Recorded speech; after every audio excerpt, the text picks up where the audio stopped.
consistent the last couple years.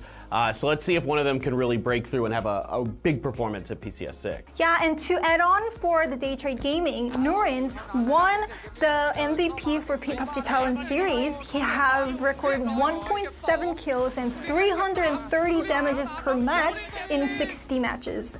Those are incredible numbers, no doubt about it. And also I have to talk about this team made in Thailand, who's one of the oldest team in Thailand, back again in PCS. Yeah, this team has been around since I can remember in PUBG Esports. I casted them back in the Africa TV PUBG League back in 2018. So, I mean, a lot of really good players on here, you know, Tanawat, Escaliza, Jacob, known names in their region. But now we have substituted Duckmans with a new player, Rogue Nanzi Mai. He's a very exciting up-and-coming player who seems to be doing big things for Myth.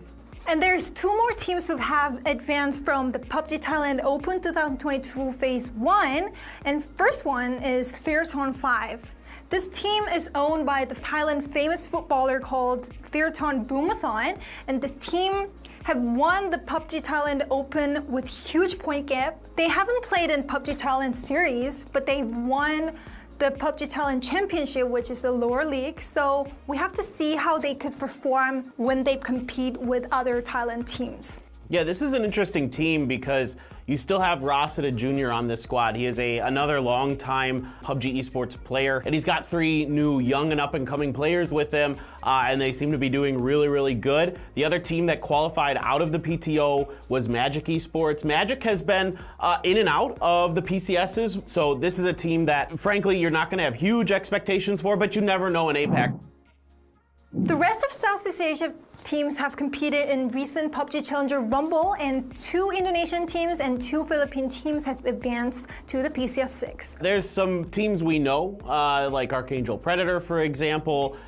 They should be favorites potentially to even win PCS6. You know, obviously PGC was disappointing for them, but last year they looked really, really good at the end of the year in general. Another team that you got to be watching out for is Team Extraordinaire. A really surprising team that are improving their overall play to fit the super point rule as well. So the other 2 teams coming out of here, Alter Ego, a lot of you guys are gonna know their names, long-time, very talented players from Indonesia. And then of course, NRX, a really interesting team coming out of the Philippines. Their results were mixed. There were no chicken dinners for them coming into this. So this is a team that needs to find the ability to get wins if they want to compete at PCS6. The last 2 teams coming into PCS6 are from Oceania region. The Fury, which is known to be the strongest team in Oceania, had the roster split apart, and some of them moved to the North American scene, but inside the team leader has remained in this region and moved to Team Bliss, which won the OCE qualifier. Yeah, so Team Bliss has been around for a while now. They were oftentimes second place to Fury last year. So Insight, the great IGL for Fury and other teams, has really found his groove with these guys. They look really good. And then also you have Senjo, which is an interesting team, kind of the new up-and-comers, but they also have some veterans on there like Linksy. This is a guy who's bounced around between regions and now has found himself a home here and is back in PCS6. So now it's time for Americas. Same as last year, 12 teams have advanced from the PCS6 regional playoff, and the last 4 tickets was decided by the last chance qualifiers. Let's look through the Latin American teams first. So Akrashe won the regional playoff in Latin America. Yeah, they've looked really good all of a sudden. I mean, to be frank, you know, I was starting to worry a bit about this team. It just didn't look good, and now all of a sudden, like, they're great, and this is really exciting for them. I really hope that this team can show us a good performance. Yeah, so coming in second place in the region was 22 Esports. I think a name on that team that people are gonna know is Hazitan. He's been around in the PUBG Esports scene for quite some time, so this Brazilian squad really looking good. Coming in next was Trogloditas, a team that I think has a lot of potential. Of course, you've got the Latin American legend Rusty Zera on there, as well as Necro AQN. So this is a team that is full of veteran experienced players. Then came AKM. This is a pretty interesting team in that there's one player that has really had any kind of experience in PUBG Esports. It's Ali RV. And then the rest of the team is relatively unknown. And then the same with the Yellow Jackets, a team of unknowns in their region who came through the open qualifiers to now qualify for PCS6 Americas. The team that got the last ticket was Just Too Easy. Familiar name here, Ragnar. Yeah, really excited, of course, to have him back. The personality that he brings is always a lot of fun to have. And we have 10 North American teams here, 6 from the regional playoff and 4 from the last chance qualifier. Let's start with Yahoo, who won the regional playoff. Yeah, I think Yahoo is definitely a team, of course, that you have to keep your eye on. I mean, Bale Frost, Punij Shinboy, and of course Sparking, who has once again kind of risen to another level himself. He had the most kills during the qualifier. This team, certainly scary. Yeah, I really like the team logo. The cute chicken. I wonder who drew it. And next is Bing Bang Boom. It's consisted of the old Space Station Gaming member. I think this is a team full of a lot of really smart young players. Roth, Keenan as well, a former IGL Oldless, and then of course Sharpshot, a guy who at times has been arguably the best fragger in Americas. So really excited for these guys going forward. And next coming up is Gaskins, Guadalajara Gaskins, always hard to pronounce it. This team has always performed well in the PCS Americas, and I heard that Waikakamukau has transferred to this team. Yeah, absolutely. This is one of my favorite players. His name is really, really fun to say, of course, but joining Waikakamukau on the gas cans, of course, Nikos, Greg Shot, and then their IGL Adam, who's also the brother of Coach Did, so from FaZe. So this is a really interesting team, a really smart team that has improved rapidly. You know, Waikakamukau said they struggled a little bit earlier. Now they look great. And there's one more team that picked up the old Fury member, is E United, coming back to PUBG Esports scenes in a long time.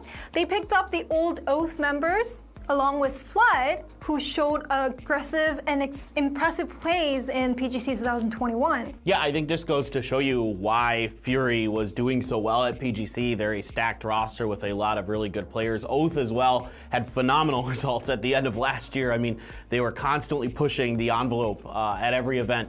So this is a team that you have to watch out for. They absolutely could pop off and win the event. Yeah, I think if they have more time to play together, I think they can get much better. Yeah, absolutely.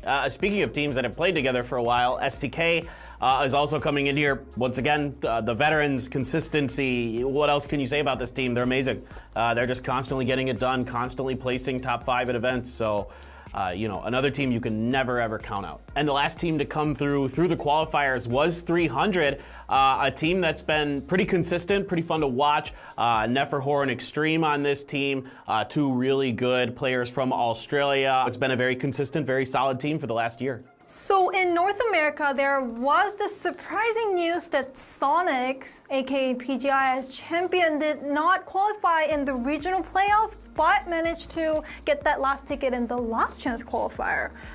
What happened to Sonics? Well, I mean, look, every team sometimes has, you know, bad days, bad weeks, whatever.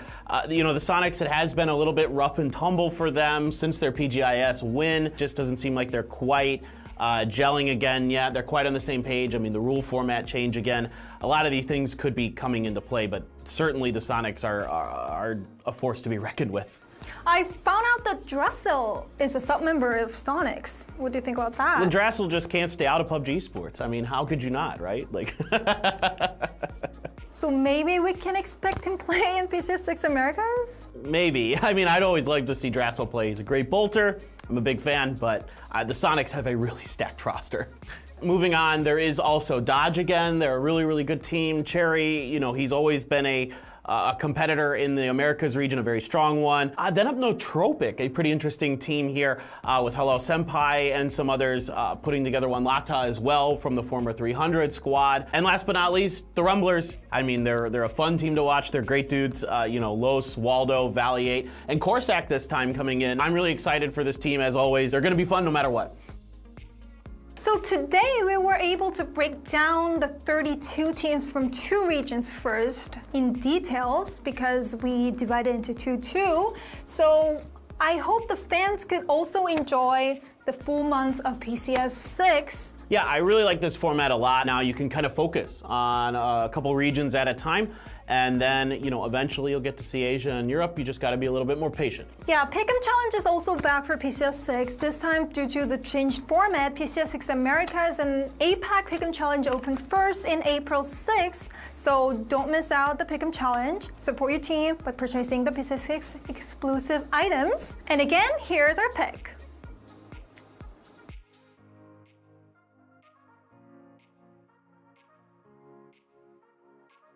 PCS6 APAC and Americas are kicking off in April 15th with 32 amazing teams performing. Yeah, absolutely. I'm really excited for, of course, our teams that we've seen all the time, but we've got a lot of new players, a lot of young talent up and coming, so you guys definitely want to check this out. So don't miss out the PCS6 APAC and Americas, and we'll be back with the information about PCS6, Europe and Asia after the qualifier is over, so don't miss that episode 2. We'll be back soon! And don't forget to like and subscribe.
씨.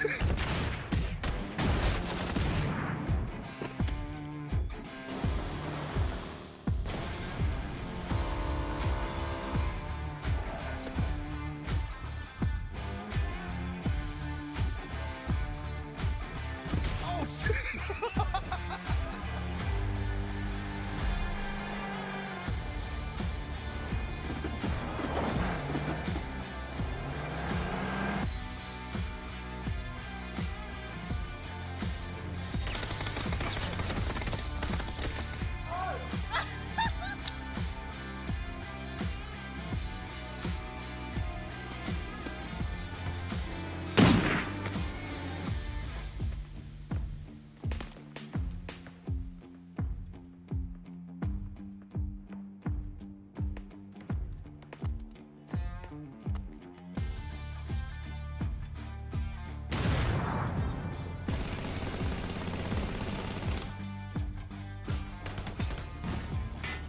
살려줘. 그거 다 죽었다. 아, 진짜 미치겠다.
Hello PUBG esports fans. The PUBG Continental Series is back with PCS6 just around the corner. As the finest teams around the world prepare for battle, it's time once again to learn about what prizes you fans can bring home with the Pick'em Challenge.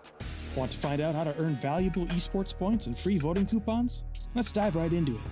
There's a ton of new PCS6 esports items waiting for you to purchase and earn, starting with this tournament's premium items.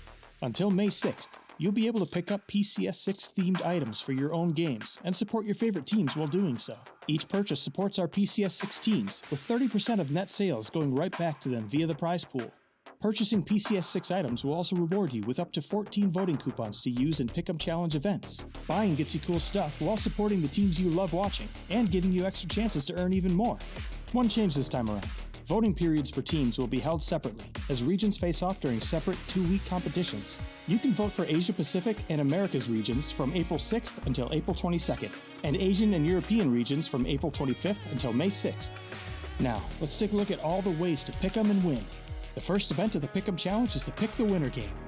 Use your voting coupons to predict the overall winners for each participating region. If your chosen team is declared the winner of their region, you get 100,000 EP to spend in the esports shop. With 4 different regions, that's 400,000 EP up for grabs in the game, so plan your picks out and sit back while the EP rolls in. The second game is Team Face-Off. In Team Face-Off, you can earn EP without needing a coupon, simply by picking the winner between 2 rival teams. Like before, EP prizes will be weighted depending on how many votes a team has gotten, so playing it safe for a smaller prize or risking your vote for a higher payout are both valid options. Prizes range from 400 to 7,600 EP, so choose your team and cheer them on. There are also ways for you to earn a free voting coupon and bonus EP. First, tune into PCS6 live streams for a special code that pops up during the games. Redeeming the code fast enough will grant you another free voting coupon. You'll be able to grab 2 voting coupons from the first week of APAC Americas and Asia Europe streams, so don't forget to stay tuned as the tournament begins. For even more EP, make sure your Crafton account is connected to Twitch. You'll earn EP through drops by watching official tournament broadcasts. You can also play the Pick and Go game on official PUBG Twitch channels. Pick and Go puts you up against randomly selected players to each choose the 9 teams you think will perform best in the next match. Enter your picks and watch your score grow as the match goes on. If your points beat out the other teams, you'll earn some EP. A new Pick and Go game starts each match, so play often and win more. To check out the teams and cast your votes, pop into the PCS6 Esports tab by clicking the PCS logo in the menu. Here you'll find info on the tournament. You can also click on the button in the bottom left corner to learn more at the official PUBG Esports website. The Esports tab will be operational until May 25th. You picked them, now it's time to spend them. Browse through the Esports shop and plan out how to spend your soon-to-be oodles of EP. Once you've collected your points, come back and spend them on your favorite items. The shop will only be open until May 25th, and any leftover EP will be lost after the store closes, so make sure to use it all. The first global event of 2022 is almost here. Which squads will claim victory for their region? Find out when PUBG Continental Series 6 begins on April 15th. Pick your teams, cast your vote, and tune in for all the great PUBG esports action.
Hello, everyone. Welcome to the PUBG Hall of Fame.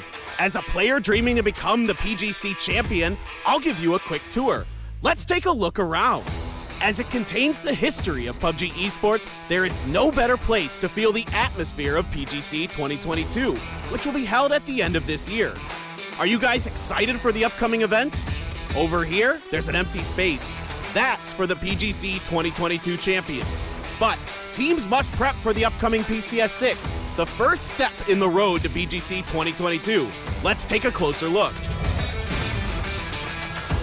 APAC, Americas, Asia, and Europe. These are the 4 regions for PCS6 starting in April. From 2022, PCS will be held for 4 weeks. APAC and America kick off the first 2 weeks, and Asia and Europe take place in the following 2 weeks. We had 2 days of matches per week last year, but now we will have 3 consecutive match days each week so you can enjoy PCS6 even more. For 2022, PCS will be held under the Super Point rule, just like PGC 2021. In 2021 PCS event, there was a weekly winner with prize money every week, and the champion was determined by the total prize money at the end. From PCS6, the champion will be decided by total points from all 30 matches. Total prize pool is $1 million. This will be divided into the 4 regions, each having $250,000 as a regional prize pool. Prize money distribution differs from each region, so please check out PUBGesports.com for further information. Our special prizes are back this year, consisting again of Kill Leader, Insane Squad, and All PCS Team. You can also support teams by adding on to the crowdfunding prize pool by purchasing PCS6 exclusive Pick'em Challenge items. As PCS events are a necessary step in the road to PGC, teams will not only be winning prize money, but also be receiving PGC points based on their performances in PCS events. And only the top 32 teams with the most PGC points will make it to PGC 2022. As we take our first major steps towards PGC 2022, who will come out ahead at PCS6? I'm so excited for this PCS, and I hope you are too. Don't miss out on PCS6, and we'll be back again for PCS7. See you then.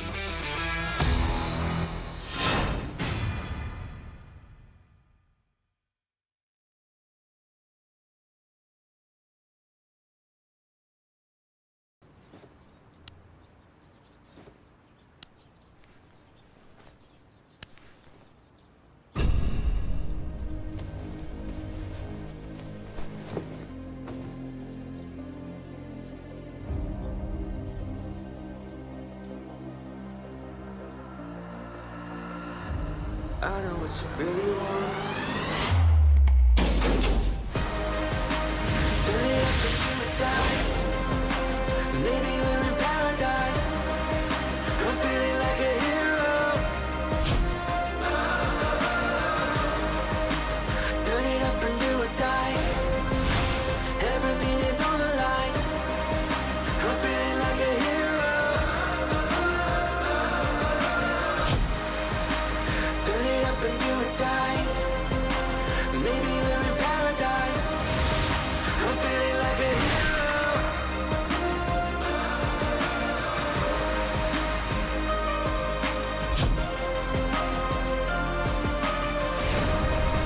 I'm feeling like a hero. I'm feeling like a hero.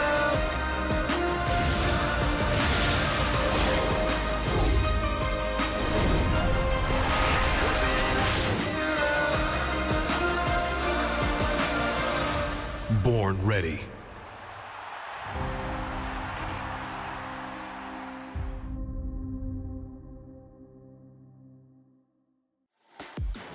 Good evening, good morning, good afternoon, wherever you are in the world. Welcome back to day 2 of PCS APAC. My name is Chunks. I am joined by Mr. APAC himself, the one and only Rick Saga _APAC _UK. I don't know what you're going with now. These days, it's just whatever comes to the front is always in the name. I think it's just Saga from the UK these days. But you know what? We're not here for me. We're here for the biggest fraggers in the Asia Pacific, Southeast Asia region. And from yesterday, if that's anything to go by, we're in for an absolute treat. Absolutely. Yesterday did not disappoint. We've all seen the nade clip by now. It's been blowing up, literally. Which one? Yeah, I'm just thinking about Multiple. that nade of when Cerberus just threw out the pre-nade yesterday. It was amazing, hitting the car, amazing. If you haven't watched it, go back and check it out. Anyway, let's take a look over at today's schedule, or should I say the PCS schedule, because this is all of the regions combined. Obviously, APAC and America's currently taking place, but after next weekend, we're going to then move over to Asia and Europe. So if you're a fan of those regions, make sure not to go anywhere. But at least for now, we have one more day after today for APAC and Americas. Then we go on to the 3 days next week as well. So I kind of like this format, Saga. It means we get PCS for even longer than in the past. Yeah, big fan of the schedule. It also means that you can put more focus into individual regions as well. So Asia fans can watch APAC, APAC fans can watch Asia, all over the place. PUBG action from all around the world is much more accessible than ever. Of course, yesterday we started off with 3 Erangel games and 2 Miramars. We're flipping the script once again, so 3 Miramars to start off day number 2, and that could be beneficial for quite a few of the teams, although there's definitely a couple that we're going to get to later on who have benefited on both maps. Yeah, I think we should probably talk about the point system, though, as anyone who is aware from yesterday will know it is the super point system. So 1 point per kill, then placement points on top of that. We don't have a weekly prize pool this time. It is just a case of making the most out of the 30 matches that you're given to get yourself a spot as the PCS6 APAC champions. But of course, to go alongside that is a huge amount of cash on the line. $1 million between all regions, $230,000 on the line here in APAC, especially once you take into account the special prizes. It is an absurd amount of money that some of these teams are fighting for. And we've got to take into consideration as well the differential in prize pool between regions Asia and Asia Pacific, in particular, much more weighted towards first place. There's a huge difference between the first place prize pool and second place in these two particular regions. So it's all about being fully ahead of the competition to get as much prize pool as possible. But of course, that's not all to play for, because the Kill Leader and Insane Squad and the all PCS team, which in PCS5 was all Vietnamese players, has definitely got some merit to it as well to play for.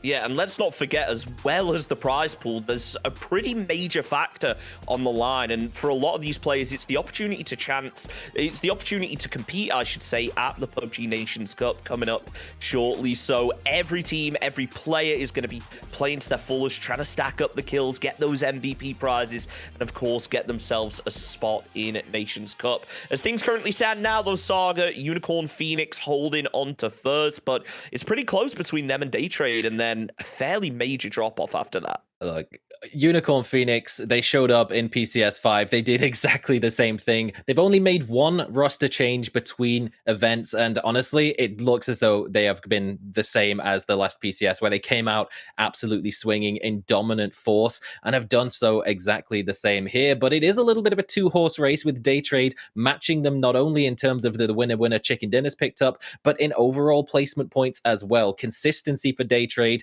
but those high highs for Unicorn Phoenix is giving them just that little bit of an edge. Here is the head-to-head, and you described it perfectly. The only real difference here in terms of the statistics so far seems like it's just the survival time, at least over here on Erangel. Unicorn Phoenix a little bit ahead, but averaging 8 kills, that is just a stupid amount of kills. How are they getting away with that many? Maybe, though, now that tonight's a little bit more Miramar focused, it could throw a spanner into the works for these teams. I mean, I was considering that maybe in the previous PCS, Unicorn Phoenix was a little bit of an unknown quantity, not one of the biggest names coming from the Vietnamese region, as it was a relatively new team. Long name players, longevity in the fact that they have played in PCS individually in the past, but as a team, potentially coming out and that all-out APAC-style aggression was catching teams off guard. But now you can't really use that excuse, because you've seen it from this team, but they're just so good at it. And in particular, when it comes to the hot drops on Miramar, which I'm not even sure if we're going to see today. Alter Ego does not seem to want to mess with Unicorn Phoenix anymore. Neither does anyone else on Erangel. There was a potential 4-way hot drop going on there, and every single time they seem to be coming out ahead. It's so hard, isn't it, to defend against a squad like Unicorn Phoenix, who consistently do come out on top. But it kind of changes when we go over to Miramar. You can see the stats are a little bit different. So maybe tonight, now that we are a little bit more Miramar heavy, Daytrade could start maybe edging out that lead, getting themselves a couple more points, where Unicorn Phoenix clearly stronger on a wrangle. But you have to wonder, how much is that difference really going to take effect when both teams are still extremely competent on each map? It's not a case of a team swapping out and going onto a map that they really suck on. They're both good on each maps. They're just extra special at others. They absolutely are. The one thing that we do have to keep in mind, though, we're talking about PCS5 and Unicorn Phoenix's progression through the international events. At PCS5, it was a 3-week-long event, and it was week 3 that cost them. Unicorn Phoenix was first place in points for week 1 and week 2. Vietnam has consistently, if you've been watching the pre-show, Paper Thin mentioned this in the rundown video, but they have still been using that same prize pool weekly format, and Unicorn Phoenix didn't do the best in that. So when it comes to the consistency over a longer form tournament, week 3 was where they've historically started to drop off and have failed performances, but there is no week 3 this time, so you have to stop them in week 1 and week number 2, so you've got to start now. You kind of wonder, though, now that we're on 3 days a weekend as opposed to 2 that we've had in previous PCS events, will that maybe change kind of the endurance of the teams? Maybe those teams that are used to playing at PGC, for instance, where they were on LAN, they were playing at times a lot of games in a row every single day. Maybe that will favor them a little bit, being in this environment where we have 3 days, I should say, per weekend. It could potentially, lead to that more veteran player having a bit more of an edge, as opposed to maybe a newcomer who can come in, pop off for 1, 2, 3 games, and then things start to slip down a little. So I think that Unicorn Phoenix, Day Trade, both very experienced rosters, are definitely ones to keep an eye on. But throughout the lobby, there are so many strong teams tonight, Saga. I mean, I'm just looking at the team list now. There are just so many good teams. Archangel Predator, Made in Thailand, T5, just all big names that I just can't wait to see, smash into each other. Look, I love that you mentioned the young gunners that could pop in and pop off, because Theraton 5 is the one team that walked away with a win other than Unicorn Phoenix and Day Trade in the final game of yesterday's matches. And that's a team that, I ain't gonna lie, I love watching Theraton 5. I absolutely froth this team. They are insane. They are ridiculous. And not only are they ridiculous, Patton Pong turned 18 literally 4 days ago. He was barely able to get into this event. He's the definition of a young gunner, and he's absolutely cracked, absolutely nuts. And I'm so happy to see them pick up a win. That's got to be a huge boost to the confidence for a team that is relatively new, been playing together for about 6 months. Previously, you'll recognize some of the names from MSC Theraton, that's the one, before they separated out into Lampoon Theraton and MS Chonburi, now coming back in Theraton 5, and they absolutely stormed their way through the PUBG Championship in Thailand with 50-game series ending on 555 points, an average of over 11 points per game. They absolutely can come out and frag with the best of them, and they've shown that they can pick up wins as well. Absolutely, they're going to be a squad to watch out for, but as if we haven't talked about them enough already, we have to speak about Unicorn Phoenix. 70 total points at the moment. They're leading the way when it comes to kill points. Definitely, it feels like a frag-heavy squad. They go for the kills. They aren't afraid to take aggression. I have to wonder, how do you defend against a team like this who are just brave enough to push pretty much anything, it feels like? So even with Vanji stepping down, Chu stepping in, this team just oozes confidence in everything that they do, and it's not even just about when they're going for the full send crashes and just murking everyone in compounds, but it's the way that they hold as well. We went back, we looked a little bit at some of the rotations for the early game, and on a wrangle, they're taking very aggressive 2-1-1 splits at some point that just aren't being punished, and that's kind of the thing that you expect to see punished in an APAC game. So as some of these other teams start to find their groove, maybe identify some of these splits, that could quite easily become their downfall. It's about doing your research after day one, and I think that really separates, I guess, the pros from the amateurs to a certain extent. But it is time for the game to get underway. Obviously, starting out over on Erangel. Was it Erangel or Miramar today? It's Miramar to start out, then we're moving over to Erangel later on in the evening. But here we go. PCS6 APAC, day number 2, match number 6. Now getting underway. It's on Miramar, as a matter of fact, and starting out over from the east. It's a possibility, but as always, I'm just not going to say it. The circle hasn't even popped yet. Yeah, we'll give it a minute or two before we start getting overly hyphy, but it would be pretty insane to see. The one thing that would throw a huge spanner in the works, absolutely, for all these teams looking to make a little bit of a resurgence, a little bit of a comeback. The points after day number 1 well, the top two, they're almost double the points of third place, which is tied between Teraton 5 and Made in Thailand. Archangel Predator closely following up after an insane game one, but not quite able to hit those highs consistently across the day. But bearing in mind, this is a different format. This is a 2-week-long event where every point counts for the entirety of the tournament. So there is still plenty of time for the teams who had a bit of a shambles on day number one to start picking up those points and get themselves back in contention for first place. Should probably talk about Sen for a minute here. They are going to be playing with a replacement player, I believe, tonight. It's going to be, I think it was Lynxy stepping out of that squad as he isn't feeling up to form. So for anyone wondering why they're going to be playing with a different roster, that is exactly why. But I wonder how much of an effect, you know, subbing a player out really does have on the squad when, I guess in the grand scheme of things, they are a bit of a newer roster.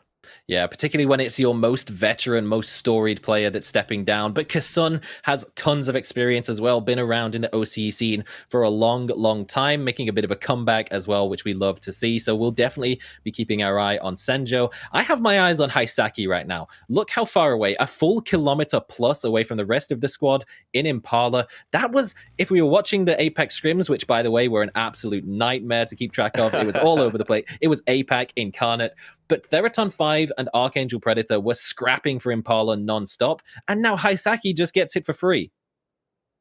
Yeah, here is the graphic for anyone who was wondering. Kasun going to be coming in for Lynxy, but it's interesting, isn't it, how teams are able to get away with those wide splits, and you have to maybe think that there's going to be a time in which they do get punished for it. I mean, it's day number 2 now. You have to assume that squads have got your number. They've started to read into exactly how you're playing, and if you are, you know, going for those aggressive splits, especially off the bat in the early game, you're putting yourself at such a huge risk and potentially limiting yourself to 3 players a game if teams are able to identify it early enough.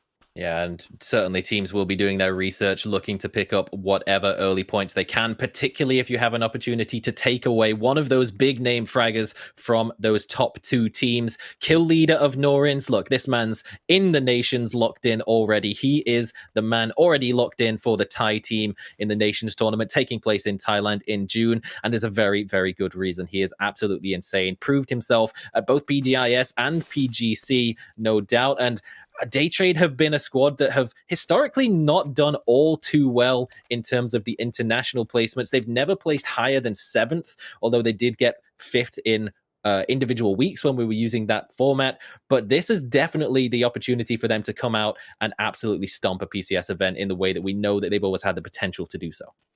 It feels like every time we get to PCS, there's a couple teams that stand out as these top contenders, and we always get surprised by the squads maybe a little bit lower down. They maybe take a day or two to come into gear, and I'm excited to see whether that's going to be the case with a lot of the teams in the lobby tonight. But obviously, Theraton 5 have to be one of the favorites, especially after yesterday's performance. Decent number of points. Sure, they haven't quite got into the territory that Daytrade and Unicorn Phoenix currently working with, but look, if you don't have the chicken dinners, it can be hard to make that jump, even if you're consistently making late game placements, and that's something we're seeing from Archangel Predator as well. Yeah, I mean, look, I just want to give a shout out. I saw Patton Pong drop that bolt action, pick up an SKS, ping that thing and tell Rossitid where it is, because that man is one of those high ability bolt players that we absolutely love to see. He just clicks heads for fun. He does it on hot drops as well with a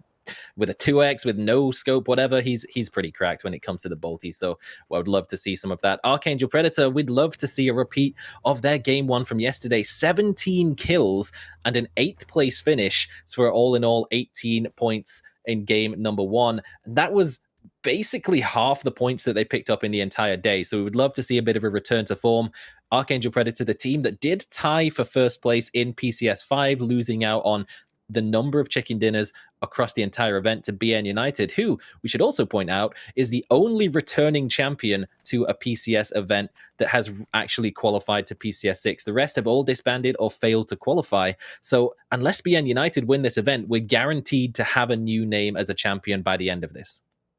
It feels like at least coming into the lobby, so many new names here in APAC. Obviously, I think that a big part of that is down to how teams qualify. Obviously, having quite a few spots where, you know, teams have been able to make it through open qualifiers. And I think that really does show the level of depth to the APAC region, is the fact that sure, you have these top teams, but it's that competitive that you can always get maybe an unknown player or two sneaking their way up through to PCS6. So I think that's a really positive sign, and I think that it really bodes well for the future of the region. As you said earlier, player turning 18 years old just a few days before the event so he could compete.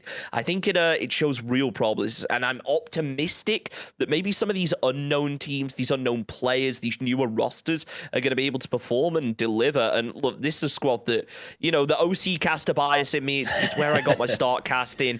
Team Bliss have to be I don't want to say my favorites to win the event, but one of my favorite teams in the event, I think it's fair to say. I think even Team Bliss have set realistic expectations for themselves. They said they'll be happy with the top 8, top 5 would be good, top 3 would be amazing, and that's certainly what you can expect for a team that, it is a veteran roster. They've been playing for a long time. They've brought in Mirage as a replacement for Lynxy, who actually stepped down from Team Bliss to continue on with his degree and then qualified anyway, but obviously not playing today, unfortunately. But it's still very, very good for the replacement team for Fury. You definitely have your eyes on Team Bliss, who historically have been, ever since the disbanding of Astra and Atletico, the team that has filled in that second spot in OCE for APAC events following Fury in whatever incarnation it was, whether it was Carnage, whether it was Bliss or Ferox. It's usually all the same roster, and these guys have been pretty much popping off in the OCE scene as well. So definitely big expectations for Team Bliss. And they've got a nice wide split as well to hold on to it. And speaking of wide splits, we said Unicorn Phoenix could be a team that's punished for the way that they hold. Magic did pull up onto them while they were in the churches on the southern side of Graveyard, forcing Shinvi and Chu into their vehicle to back away, but they've separated further away from the rest of their squad. So very much split apart, and it would be difficult to regroup with Magic directly in the middle of them. I think it's an interesting one, isn't it? Whether intentional or not, how much of a problem Magic have just caused. But you could also say Magic have just caused a massive problem for themselves. If Unicorn Phoenix had the coordination here, they could very easily catch this squad in a bit of a pinch when the next rotate comes through. But it's about finding that balance, isn't it, between getting aggressive, keeping them in the compound, also not giving too much info away, not drawing too much attention. Even though you may want to take a couple shots, not necessarily taking the fight until you're in an advantageous position. So I think that'll be an interesting one as we go forward. Obviously, still a minute 25 left on phase 1, and we might just see a couple of the first shots of the game come out here from the Expendables as they see BN United rotating their way through. It seems they're going to play a little bit passive, but now BN pulling inside the city. Yeah, and I love that you mentioned Magic being a bit of a problem for Unicorn Phoenix. They've had their own set of problems at the hands of BN United, particularly on Erangel, hot dropping them twice and getting wiped within the span of a couple of minutes. That's why you see them down in 14th place with only 8 points after 5 games yesterday. This time looking like they're taking much safer drop spots, and similar story for Alter Ego as well. AE, the team that we're currently looking at making the rotation, they tried their luck in hot dropping against Unicorn Phoenix for Hacienda, and it went horrendously wrong every single time. And to be honest, that was the story of it when they were trying the same thing in scrims as well. So it's good to see them switching things up, playing their own game a little bit, because there is some names here that we should know from previous PCS events. So although Indonesia, a little bit less of a successful region internationally, but Victim Rise, Eagle Sentinels, and From the Future, all of these players have been in these events previously, and the highest place was a 7th place at PCS3, and you might even recognize RDK from Aerowolf Team 1, who picked up 8th place at the Faceit Global Summit all the way back in 2018. So definitely some longevity to the players on this roster, and hopefully now that they've sorted themselves out and aren't going for these wild hot drops and getting slapped within 2 minutes, that they can actually show what they're capable of. That's a real throwback right there, going all the way back to the Global Summit. I remember being there as well. That's a long time back now. You're making me feel old, but I think it shows the balance, doesn't it? As much as we talk about the depth of the APAC region and all these new players coming through, sometimes you just can't beat what's already the best. If you are an amazing player, there is going to be some kind of comeback ability, whether you consistently play, whether you take a bit of a break. But I think that's why we see so many, you know, not only new players, but also very seasoned players up here in the APAC region. Unicorn Phoenix, though, they have made a pull out of their position. They're going to be working on a bit of a rotate, but obviously still needing to be aware of Magic backfilling directly behind them. This could go very badly for both of these teams, as they both seem to be pulling up in the same spot. Ditch going to be opening up with the initial fire, but can't really land anything, and this might make Unicorn Phoenix rethink their position. Well, they've still got themselves a decent spot of high ground where they can keep tabs on Magic should they try and make a push out of the Labendita crater. Of course, Labendita being the drop spot of Cerberus gives them a key position just to the south of the warehouse and the long building compound split between them on the southern side of Labendita. And Unicorn Phoenix, they're going to hop in their vehicles, make a bit of a convoy move just in time as Senjo starting to creep up on the outside of the crater itself. Jay is just going to be waiting here as now Senjo open up. Nicely done from Steel. Ditch going to be going down, but they did lose Reb in return, so they need to be a little bit careful about how they want to salvage this. Unicorn Phoenix making a fight of their own, which we mentioned. They're going to be moving in towards Magic. It looks like they don't really want to actually take a fight against Sen. It looks like they do want to go straight in towards Magic, but you know what? Archangel Predator, they are of a very different mindset. They got the knock, they are crashing in, they want those kill points, and they just found themselves one. Well, that's exactly what we expect to see from an APAC lobby. A single knock from a team on the edge is going to push in, and it's going to draw more attention as Archangel Predator, Algenbots just dumpsters two of Theraton 5 who've rocked up on this. Mad Dog, low hit points, absorbed the fire, but Kang is still lurking nearby. He could be a thorn in the side.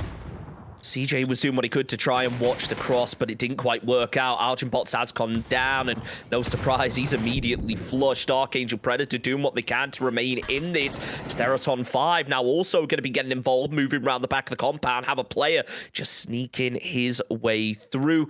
As now one goes down, he's going to try and salvage a second. Mad Dog with the pre-molly onto the side, preventing any push from the back, trying to funnel Theraton 5 through this thin gap, and it nearly works out for CJ as he opens up, but now you can hear the player inside going for the peak and takes down CJ. Archangel Predator, they're doing what they can to salvage. Nan finds one and a second, making a third. What a way to kick things off for Archangel Predator, but there's still the 1v1 to win, which unfortunately they will not. Theraton 5 get themselves 3 kills and of course get all of their squad back into the fight. You know, we talked about game one. Nan popped off with 9 individual kills yesterday's game one. It looked as though we might see a repeat of that, but Theraton 5's Rossiter Jr., veteran presence there to pick up the pieces and gather all those revives. And man, 3 knocks, very, very close to going the opposite way, but Archangel Predator will be the first team eliminated. Theraton 5 will get all the revives. They've got a position within the zone as well, albeit just on the edge, and the next step is pretty much lined up for them, knowing Archangel Predator was looking to crash Senjo. 2 players of Senjo down. If they spot out where they are on the split, they could make another crash. Oh, Jacob, that hurt to watch right there. The entirety of Expendables just completely open, and unfortunately doesn't quite land the shots, but Zest is going to look to finish what he started. Going for the tires here, realizes he doesn't have an angle through the window, but unfortunately the vehicle will keep rolling. Simon, however, is laying in wait, goes for the spray and has huge success with the final bullet to take down one, as now it becomes a bit of a scrappy battle. There's not much order to this match anymore, it feels like, Saga's. Phase 3 starts to close in, a lot of squads just all over the place, but all on top of each other and scrapping to make it into that late game. It's very much a case of a lot of these fights coming down to 1v1s rather than the team play and getting trades off one another. I mean, look at Levi's making the push up solo. He's got Jacob on the back who's just probing to see whether he can find an angle to anything, and Zest spots him out, starts taking shots. Maybe he doesn't know where Levi's is this close underneath him, but this is pretty much exactly what we're going to see for the vast majority of this. A fight for a spot that's not even in the zone, and Levi's makes his move straight into the face of Zest, but he's in wait with a barrel, and shots coming in from the far north as the teammate of 777 is starting to take shots, but Zest doesn't care. He's just going to drop Jun out of nowhere as well. This is so impressive to make it out of here from BN United. There's a reason that they're returning champions. They are playing so impressive right now, but there's still quite a ways to go as NRX start to work into the long building. They barely make it, but yet again, Saga's still not inside zone. Is this just a strategy to try and hold out the teams behind them? It could well be, but, well, Myth down to just Jacob alone, but he's still getting knocks, takes down Clories, and Daytrade making a move on the southwestern side of zone. They've been holding on to some key position for a while, but they will force Cerberus away. At the same time, his Team Bliss is starting to put pressure on the other side of the 2-2 split. Now, from the side, Cerberus start to get involved, but Bliss are also looking to find themselves a bit of an off angle. Nice shots coming out from Mirage, but one too short for now. Made in Thailand do fall out in 15th position. That's the second squad eliminated as Mirage looks to finish off the job. He has success, gets the first kill on the board for Team Bliss. As we get ready for Phase 4 to pop, it goes hard down to the south, and wow, it's been a while since I've seen a Bendita finish. Certainly good news for Team Extraordinaire. Returning roster previously Serayu in the PCS5, so good to see them having a strong split in a solid position as well. Attack all around, trying to make a move in. NRX still holding the line on the southwest edge. Jayas desperately trying to be revived at the hands of Jankirov, but look, in the background, BN United Zest poking his head over and seeing what he can spot. Look at this, though, still from NRX, even when they're backed into a corner, taking those mini 14 shots at range. In the end, though, it is Jayas who shuts things down, lands the headshot to finish off the job. Now, attack all around. They need to get up a pretty rugged hillside, which is not going to be easy, especially if BN United, now they've heard these shots get an opening. You can see Zest is just laying there waiting, but he actually shows a bit of discipline, not something we're used to seeing in this region. Usually it feels like a lot of times players just want to take every fight they can, and we're seeing that exhibited exactly by Unicorn Phoenix as they get pulled up past by T5. They start opening up, knocking one, but Cerberus and Bliss just scrapping it out as well. Just lurking behind the vehicle parked up on the side is just undone the crash from Team Bliss, but it might just come down to a 1v1 anyway. Monty has successfully breached the compound at the expense of most of his team, but he has a 1 versus 1 to try and pick up the pieces. Now, Unicorn Phoenix holding off against Theraton 5. It's a back and forth affair, as to be expected by two of these teams. And once again, Theraton 5 down to a solo, an individual player, but Steel comes in and ruins the fun. Senjo there to steal off a point from that. Not too shabby as 12 teams remain. Of course, Daytrade, they hear shots. They're going to sponge out the points, finishing off every single player in this compound that they can. Monty still going to be holding one end of the building as he just waits for that other player to start sneaking his way through. Slolzy still just playing passive, and I can't really blame either of these players for not wanting out for a revive or even want to push into the other, but it looks like Monty is going to be the second to peak, but unfortunately his head goes out before his gun and it gets taken clean off. Team Bliss out in 12th position. You know, it might have been Patampong's birthday not too long ago, but Daytrade's getting the gifts as they peek up over, steal away a bunch of flushes from Team Bliss and Cerberus, and still more yet to be found. But over on the western side of zone, Attack all around have made their way up the hilltop. Need to be cautious of the exploding cart, but that does mean that they're going to have to try and make their way down on foot. Zest has been left behind, but he's got grenades to try and be the undoing of Attack all around. As Simon gets picked off by 777, they forgot about him up north. Now Zest just waiting. We've seen a lot of useful nades so far yesterday, but unfortunately that's not going to be one. It does a little bit of damage. Gems, that's not the place you want to be standing still. Looks like he will get taken out, especially as Zest comes round the back now. Gems, Sapal, both falling as Zest opens up onto one of his own, trying to get yet another heal, but now Attack all around. They have the read onto BN United. They know it's just a solo over at the shack. The nade is close, but not close enough, and in the end it's Flash from Daytrade to finish off Attack all around. And he looks like he might be lining up for another one if Zest peeks out. I don't know whether Zest even has an opportunity to make it out from here. He's just under the watchful eye of 4 Daytrade gunners just trained onto his shack. As soon as he exposes any part of himself, tries to make a bit of a run down to rescue his team from 777.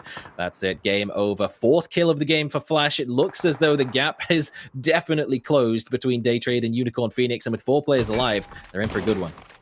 Oh, Cerberus, though, even better. Sololzi finds Oh, two, makes what? it a third. That was amazing to watch. Still one left up as he lands a little bit of damage. Lee's going to come around the side, but he's actually What getting is blocked. that? The No teamwork way! from Cerberus to have success with that was amazing.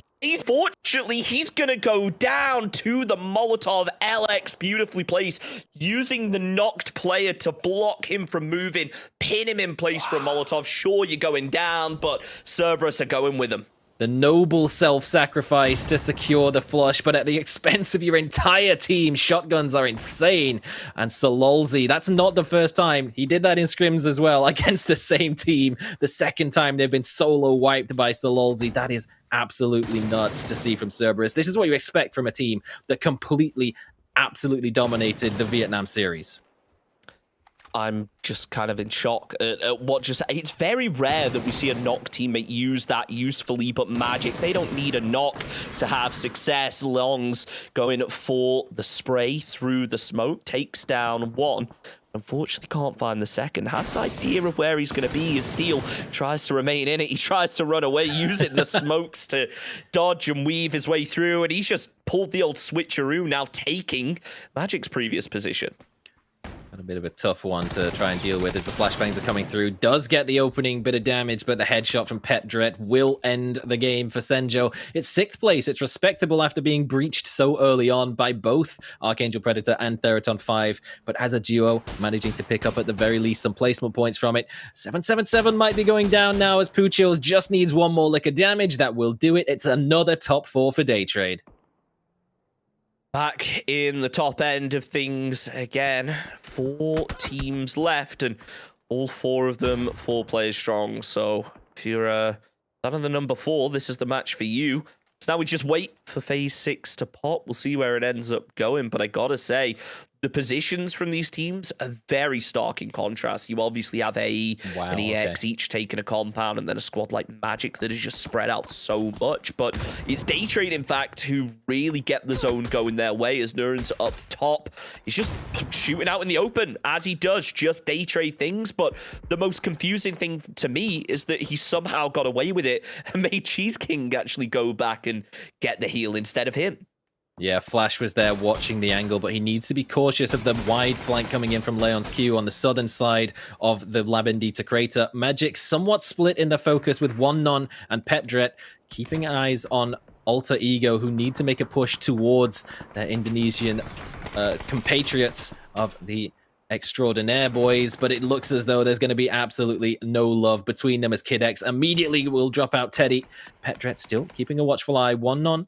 Needs to be cautious not to get knocked. He's in a very difficult spot for them to actually run out to and grab a revive, even pick him up and bring him back to the zone, which is a feature that I absolutely love and hope to see much, much more of. But Alter Ego, it's a very, very rough run for them to have to make. Hopefully they've got vehicles, but One Non is doing what he can to try and deny them.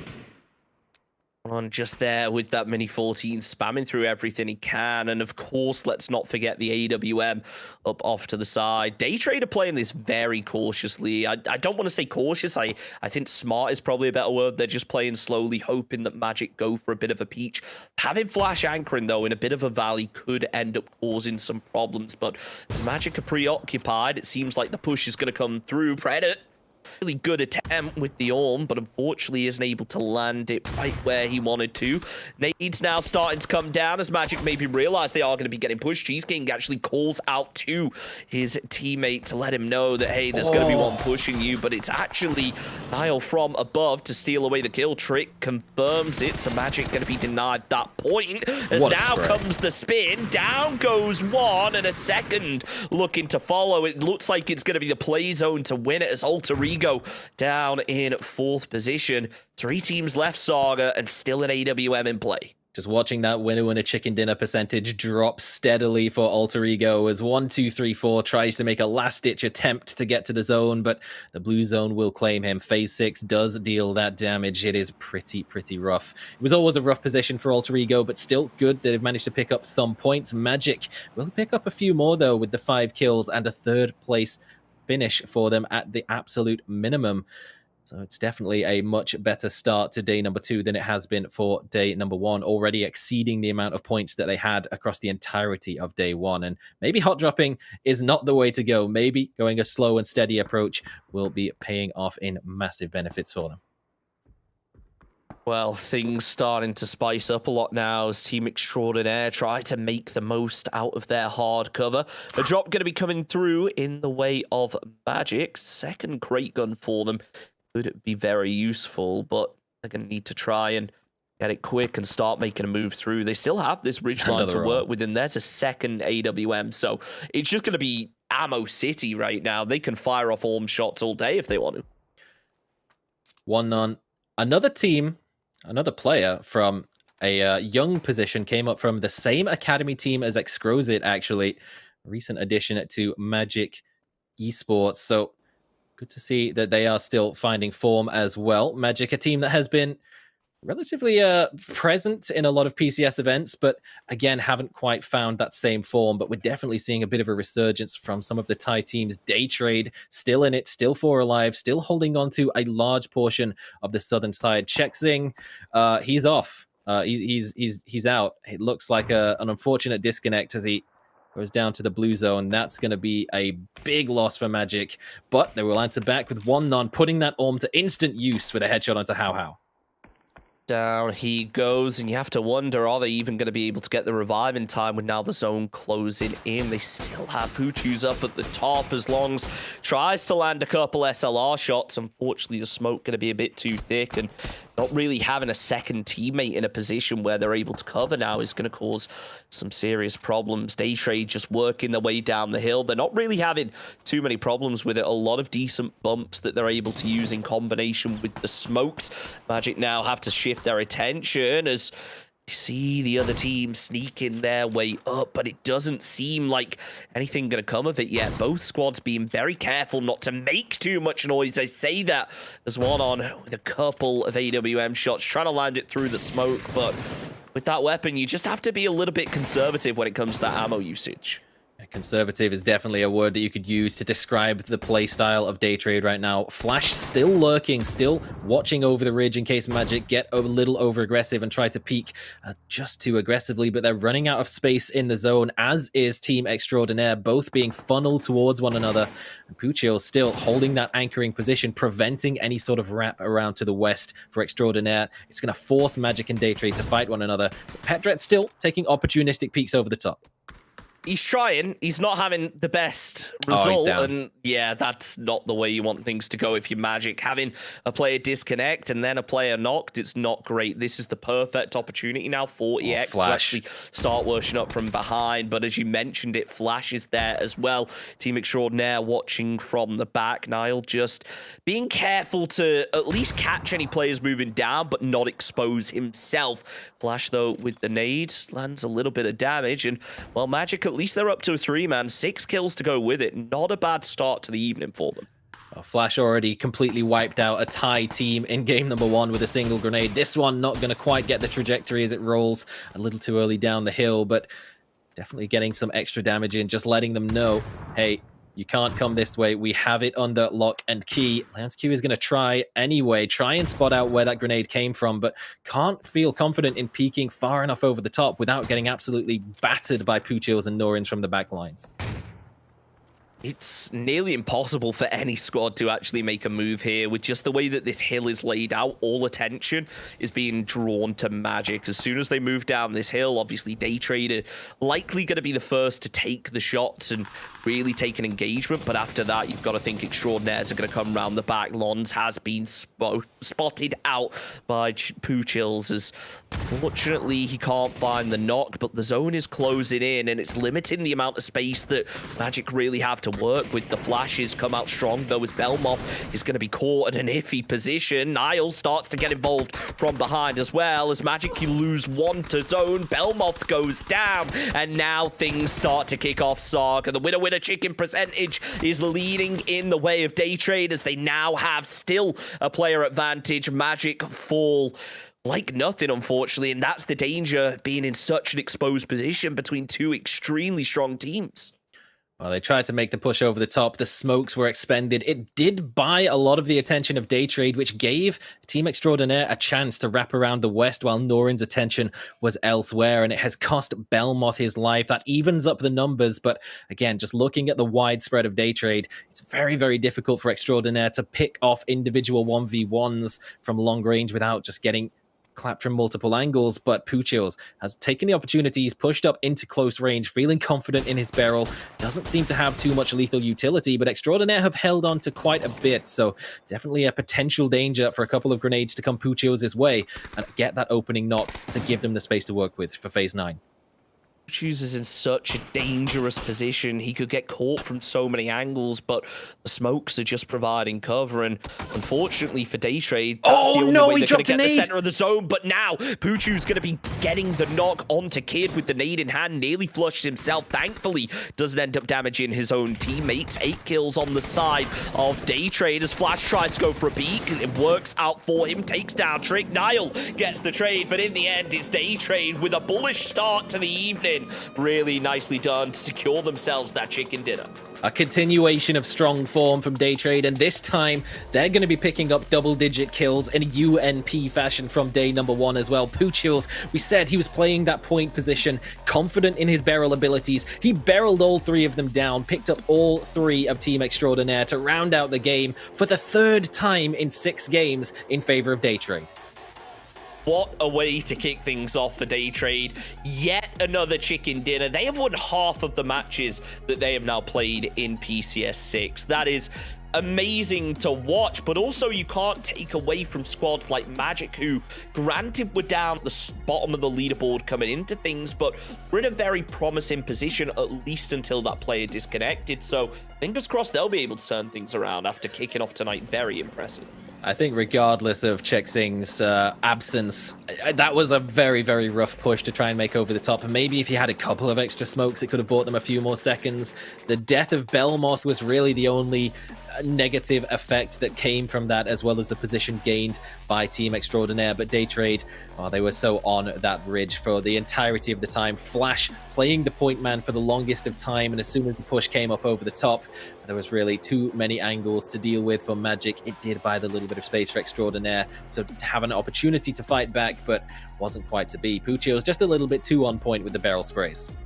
No, and I think an important thing to note there is Day Trade now getting that chicken dinner. It should be enough to put them back into first place past Easily. Unicorn Phoenix. So really impressive there. Down at the bottom end of things, we saw a lot of squads scrapping it out early and not having a great time. I mean, it springs to mind teams like Archangel Predator, Theraton 5 that was scrapping down in that compound, but Theraton 5 pushing in with the backfill, it nearly went so horribly wrong for them. I mean, living life on the edge is sort of the APAC way in particular, but they saw an opportunity. They saw that Archangel Predator was making the crash and there was a chance for them to come in third party, but I think it was just a few seconds too early. There wasn't much of a chance for Senjo to fight back and deal damage at that point because they were busy getting the revive onto Reb, and then he was instantly knocked again. So it kind of just turned into a 4v4 with one extra player just lurking around, having an opportunity to deal damage wherever they had the chance to do so. But it was almost a masterclass from Nan for the second time in game number 1 in 2 days. He absolutely popped off on game 1 Erangel yesterday, and he came very close to doing so again, almost our second 1v4 of the day. Another one obviously coming at the hands of Salolzi with that absolute disgusting shotgun play and getting the spray down while on fire from the Molotov, with the teammate of Luxurious pinning him in place as well. So definitely some solid individual work on the show from a lot of the teams who maybe aren't as high up in the standings as Day Trade and Unicorn Phoenix, but showing that they're certainly capable of hanging with the best. And let's not forget as well, Salolzi, who was backed into a corner, had already finished off Team Bliss before taking that fight. So being able to clutch like that consistently is really impressive. But the Molotov play was just too good. The man of the match for that game, though, has to be Flash, though.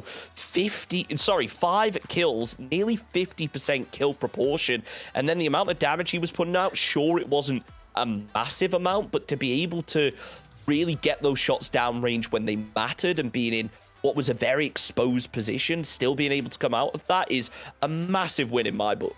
And it comes down again, we pointed it out as they made the push onto the aftermath of the Cerberus and Bliss fight, where they just came in, picked up the free kills. My fantasy team loves to see it, have Flash in there.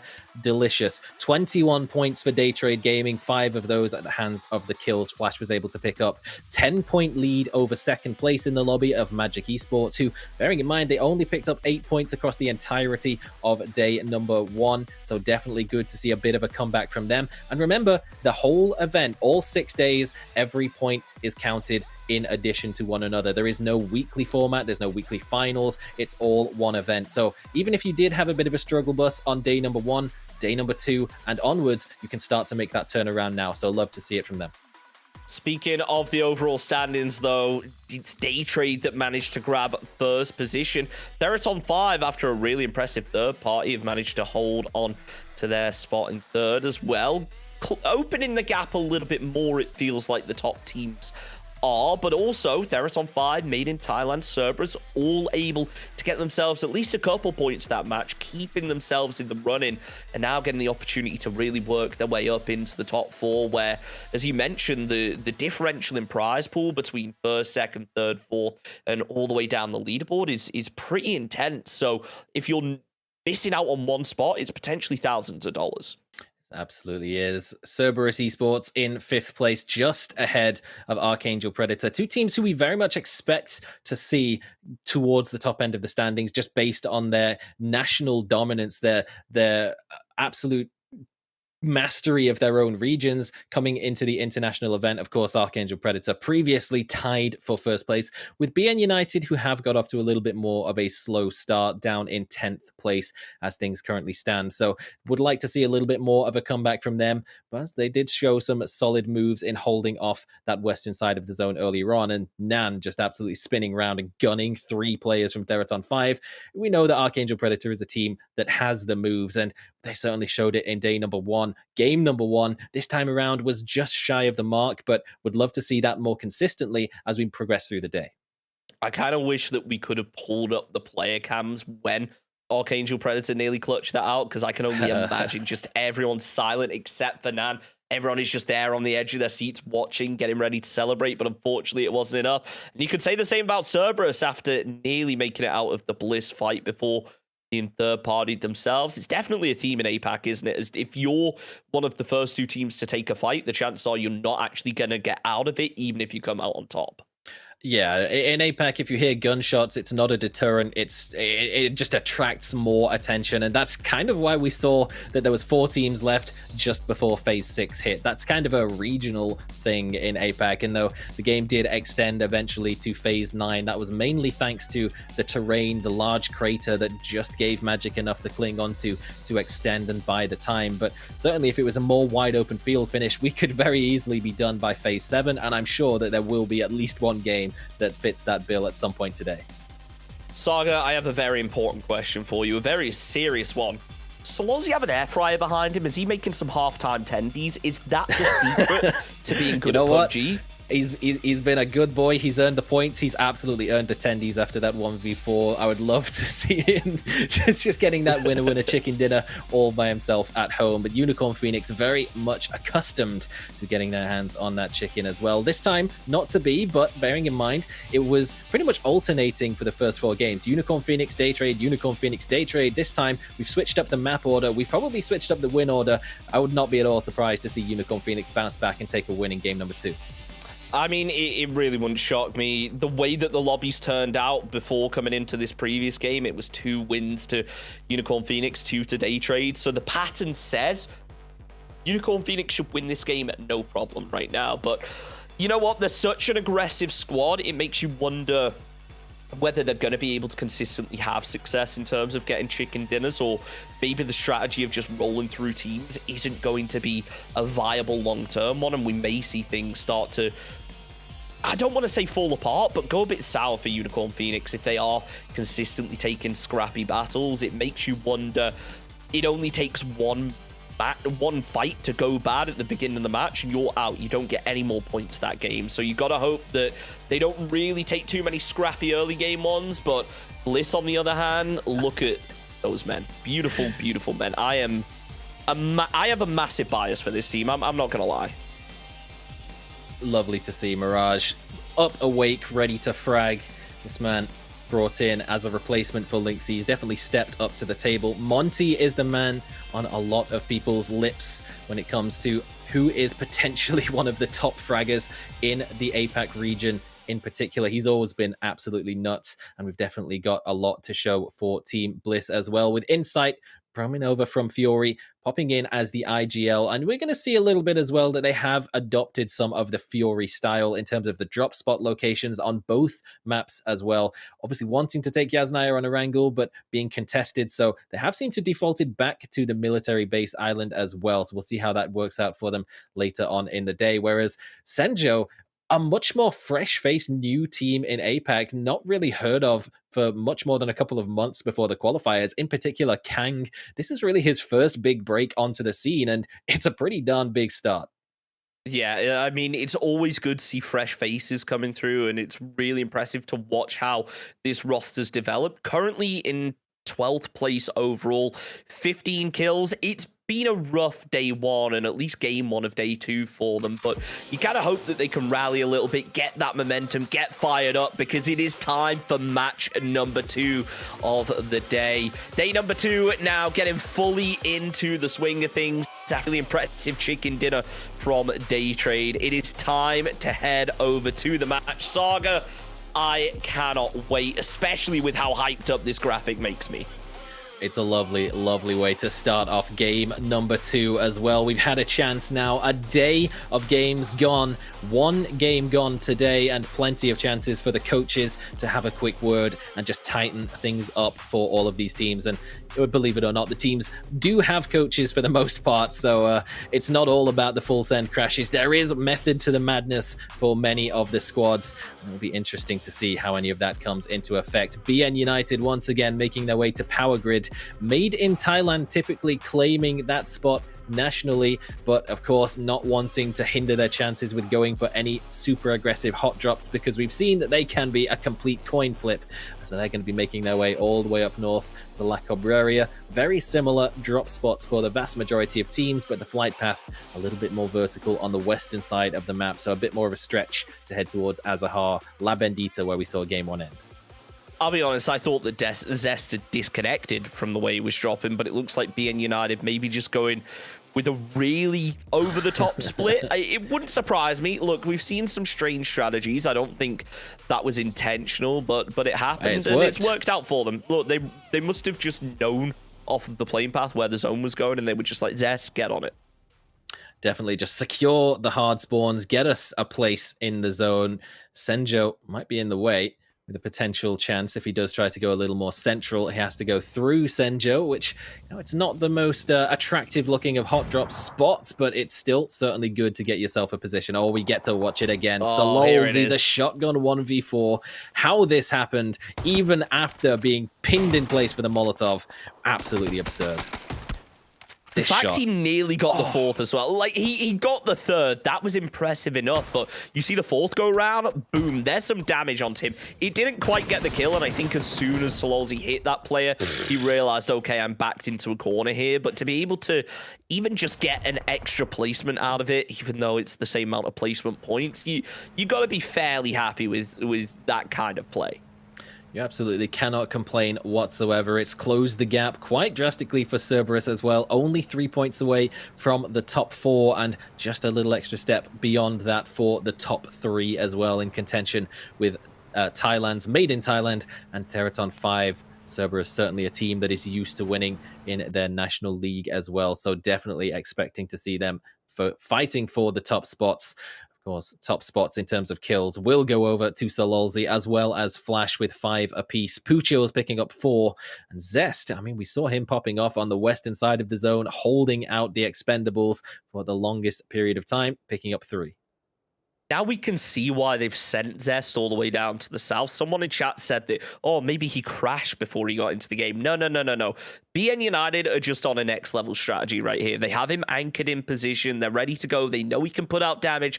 They know he can get kills. They know they can least rely on him to defend himself until they've rotated through. So I like the strategy from them. I'll give it to them. But look, phase one, being as southern as it is going to cause some serious problems, especially when you look at how teams decided to drop a lot of squads really far up to the north around La Cobb, Pozo. All those northern cities are just so clustered as it is. Now all these teams having to make a major migration down to the south through what on Miramar is probably more like 5 different paths, just because of how that southern area of terrain is laid out. It's very steep, very vertical. You have pretty much no choice but to take the roads. It's going to cause a lot of bottlenecks in the rotation to this zone, and it makes me wonder, can a team that is maybe posted up on the edge, like Day Trade, Attack All Round, Cerberus, potentially set up a bit of a camp at the end, and then not only damage one team, but also all the teams getting ready to follow through from behind? Zest! One more bullet away and he would have found it. 3 HP, that's got to suck. And now being United, they need to group up quick. The big brain strategy of BN almost comes to a head at the expense of Algen bots. And bearing in mind, BN United is one of the few teams that does not have a listed coach. This is all off the top of the dome. I have to make a very quick prediction and say that Made in Thailand is probably going over the Los Higos Bridge after making a wide western wrap along the cliff edge from La Cobreria, which is a very different style to what they typically do. They usually, having a central drop spot like Power Grid, will be on the move very soon. 2 minutes 30 into the game, they're in their vehicles, they're pushing towards the center of zone, but this time they're not going to have the opportunity, and they've actually been cut off a little bit by the Expendables. Jacob has to separate away from the rest of the squad's rotation, and he's have to try and make his way through. Tagged down extraordinarily low. His car's going to explode, and he goes down with it. Duck Juice has picked up the first knock of the game, and they will absolutely be on their way to smother all over that flush. I really thought he got away. I thought he's done it. He got hit in the head, but he made it to safety. He's got his car into the compound. He's getting out of here, but oh no, that is not the way you want to be going around. You know what? This is the way I think about it, Saga. In old school PUBG, that he wouldn't even have time to get away. That thing would have just blown up with him still in it. So at least he got a bit of a chance, even if maybe he didn't hit the brake quite hard enough. And I gotta love the APAC mentality as well. If you're watching the map stream, which you should be on PUBG Esports map on Twitch, you could see Made in Thailand, as soon as Jacob was getting tagged up, going through the middle of the Expendables, they started to turn around. They stopped their rotation. They were willing to turn back and fight and help out their teammate who would have been stuck in the compound. But the second he was knocked, they knew it was a done deal, and they've continued on their way. The center of the zone starting to fill up now. Both Senjo and Team Bliss with strong central positions, and now they're looking to put the same bit of treatment onto NRX, making a similar rotation ahead. Myth did try to land a couple shots, but it didn't quite work out. You got to wonder, are they going to chase? Are they going to maybe back off and take a western position? It seems like for now they're just going to be making a move. Tadawat definitely sees the players up ahead. He seems to be going pretty fast as well, and there's one thing that you should know about a Murado is that thing is speedy. He does decide to pull up instead, though. Doesn't want to cause too much of a problem, and kind of just flex his NRX off to the side so that they can get the compound that for now at least they desire.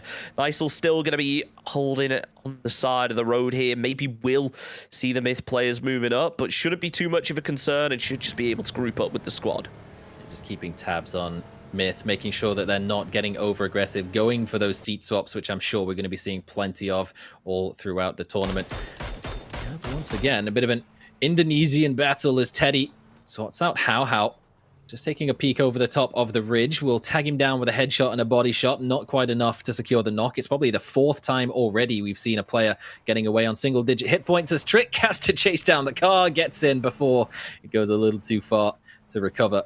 How left behind to fend for himself, but Alter Ego have already moved on, so we should be entirely fine. The latest team to get into the zone, of course, no real surprise, considering the drop spot will be Theraton 5, now just on their way past Minas Generales, so still a couple of kilometers left to go. Luxurious Esports have wrapped long way around, coming in actually behind Cerberus, who are under a bit of pressure from Unicorn Phoenix early on.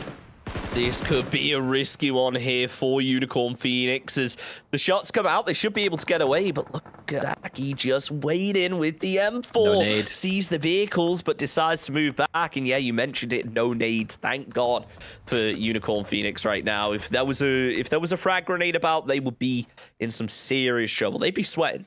Yeah, they'd be on the highlight reel on the wrong side of it for probably the second time, as Cerberus is already definitely starting to stack up a squad wipe montage at the rate of one every day. You know, you can't complain too badly. You're definitely going to be up there. Day trade now work their way through.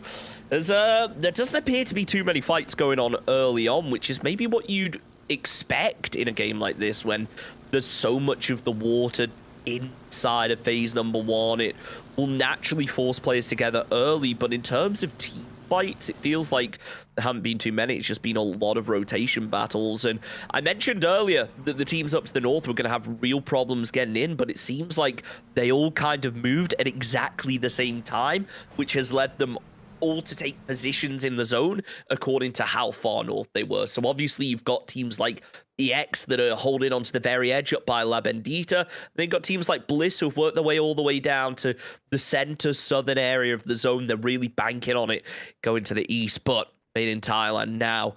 They seem to have an idea that there is going to be a solo in here. As Rogue just going to be waiting, potentially going to see if phase 2 even goes their way before they engage onto this. Yeah, just doing their due diligence. If they do manage to identify the split, BN are in for some serious trouble with quite how wide the 1-1-1-1 four-way split will be. But it seems as though Made in Thailand are probably going to spot this zone and think it's not really worth committing to. They will hear the vehicle, though, of Sapao as he tries to make his way out of dodge. They will maybe look for the opportunistic spray. Rognan's one more bullet might just do it, but Tanawat might just be there to pick it off, and Tanawat will get him with the last few bullets of the barrel spray. Sapao down, and Made in Thailand have a little bit of payback for the loss of Jacob. We mentioned it earlier, how all it takes is a split to be spotted in day one, and then teams are happy to exploit them. But what was that coming out from Teddy? Just casual seat swap. Casual drive-by from the passenger seat as Trick tries to probe his way into Los Leones as a point man for Team Extraordinaire. Norin's, hope that wasn't a seat swap, as Belmoth on the receiving end of Norin's rage. But it looks as though Trick should just be revivable. Alter Ego haven't really committed to getting the flush, and the rest of Team Extraordinaire are nearby. We'll still have to try and find another way in, but can always try and navigate a path through Los Leones itself, maybe find their way onto the Southern Ridge high ground. NRX not going to have too much of an opportunity to do so as they've got a gauntlet to run. Saki with the spray lands a little bit of damage, but now a full squad up above him. Maestro nearly runs himself over with the vehicle. Now, before this fight kicks off, I'm going to fill everyone in with what happened with Day Trade. It looked like when they pulled up into the compound, one of the players maybe got stuck in a position, so they knocked him so they could revive him and get him back up. So for anyone who was confused, I was paying very close attention to the map stream to try and figure it out, but they still haven't been able to fully recover as they are just getting pinned from all around. And this fight as well, catching shots back at them from NRX. I got to give NRX credit to be able to actually make their way into zone without losing a player with that many squads shooting at you is pretty impressive. Now, BN United, it's still Zest under more and more pressure as Made in Thailand just creeping their way through one at a time. It's like the 7 Evil X's just taking down BN United one at a time. Clories and Simon are lurking away, and Zest will definitely have had warning hearing the vehicle engines as a myth, just unabashedly, unsubtly making their way into his compound. Pretty sure they will once again be doing their due diligence, checking all the windows in case of a peek, and not hopefully losing out on yet another player. But we could well have a 3v3 battle for the high ground that's not even in the zone. Zesh just waiting, trying his best not to give anything away. You can see Rognan's Mai coming up over the top and he gets spotted. Zesh, though, turns around, finds damage onto both players, but it's not going to be enough as Rogue finishes off the job. Now, Made in Thailand will remain 3 strong, but they still have to clear out this compound because as far as they know, there's 2 more players inside of it, and that's with BN United sending their final players over the backside of made in Thailand, and now opening up with some shots. Simon with the damage down the hill onto Escalusion, but it can't quite connect as they're preoccupied with Rogue. Out comes the nade. Cloris playing point, but unfortunately that one is just a little wide. If that ain't just the most APAC thing I've seen all day. Rognan's my tagged down to 20 hit points and then goes for the ego repeat and gets the knock and gets away with it as well. Has to drop down the hillside. Phase 3 in effect, and Archangel Predator hearing these shots will be fully on watchguard duty on the western side of zone, but for how long they'll commit to it before trying to make a move into the zone themselves, as it has shifted over towards that high ground, the ridge to the south of Los Leones. So suddenly Theraton 5 has just wrapped all the way down the eastern coast and got themselves into a solid position for the potential phase 4 shift. Clory still making a push. One grenade in hand. A flashbang towards him will drop him off the high ground. Flash comes close, is moved back, but in the end, Rogue goes for the peak, and it works out perfectly. Tanawat from the side finds Simon, and that's BN United out in 16th position. Not the way you want things to go if you're a squad like that, but fortunately, it just tends to happen. 10th place in the standings, and you'd be surprised if no team manages to surpass them this game. NRX, though, still making noise, and now successfully finding a knock over onto Team Bliss. A dip secured for Cerberus. There's a possibility that Magic from the high ground position has an angle in towards this and could force them into a prone position where they can't really contribute too much into the greater game at hand. A much wider open area in the southwestern side of this zone. A lot of the dips really being the only cover available. NRX is looking to migrate away from the dips and upgrade to some hard cover, as the Molotovs have just absolutely covered the entire shack. Mirage with nowhere to go. Bryn and Monty considering for a second trying to come back to fight back against NRX, but in the end they will just be forced away into the warehouse across the road.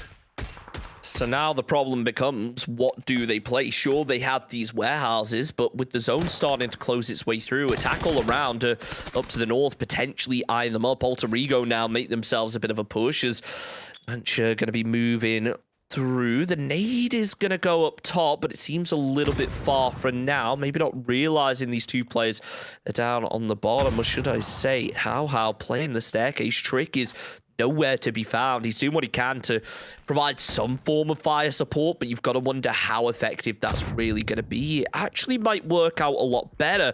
Slancher comes round the side. He would expose himself to Trick, but he's preoccupied with the rest of AE, as How just moves up to the top. Well, he's just going to be waiting there and trying to play for the defense. Maybe we'll even see another shotgun play. I would not at all be surprised if there's one available. Trick taking the shots as Alter Ego, making the push down the hilltop, so fully aware that they've made the aggressive maneuvers. And Trick is actually going to try and backfill them and take the ridge himself. How that angle is so tantalizingly close, but the bullets, well, they do not line up. We are not a hit scan game out here. We have realistic physics, and Anti will absolutely take him down. And Antipi, I should say. How will not be getting away from that one. Trick just has to hop in the vehicle and make a move, as we are going down towards the southwest, the wide open area where Daytrade is immediately under fire from the blue zone, as both Senjo and the Expendables look to try and get in entry into phase number 4. Daytrader barely inside of the zone here. Senjo not even close. They have to try and work their way up to Team Bliss, who even in their current state are not going to feel good about giving away their position without a fight. Jun just going to be coming round the side, spots out Flash, but too late, unfortunately, as he ends up being the one to concede damage. Nades are following over through the smokes. They have an idea that Daytrader are going to be inside here somewhere, but they don't know exactly whereabouts. As Nurins plays a little bit more aggressively, maybe the Expendables were able to spot this, as he anchors, waiting for that player to peek a bit further. Extraordinaire finally do fall. That nade is close. I don't know how it didn't take down Nurins then. That was at his feet. Still having to do extra work in the push now. Belmoth holding the line, gets the opening knock onto Jun, but traded back with a grenade of Levi's. Duck Juice trying to creep his way around, but will be caught out once again by Norin, still standing and still spraying down the barrel. But another grenade will fly in his direction once again from the hands of Levi's. It's going to be very, very close, but explodes slightly prematurely. Won't get the damage down. Belmoth now revived, but a Molotov Does force Norins away from the angle.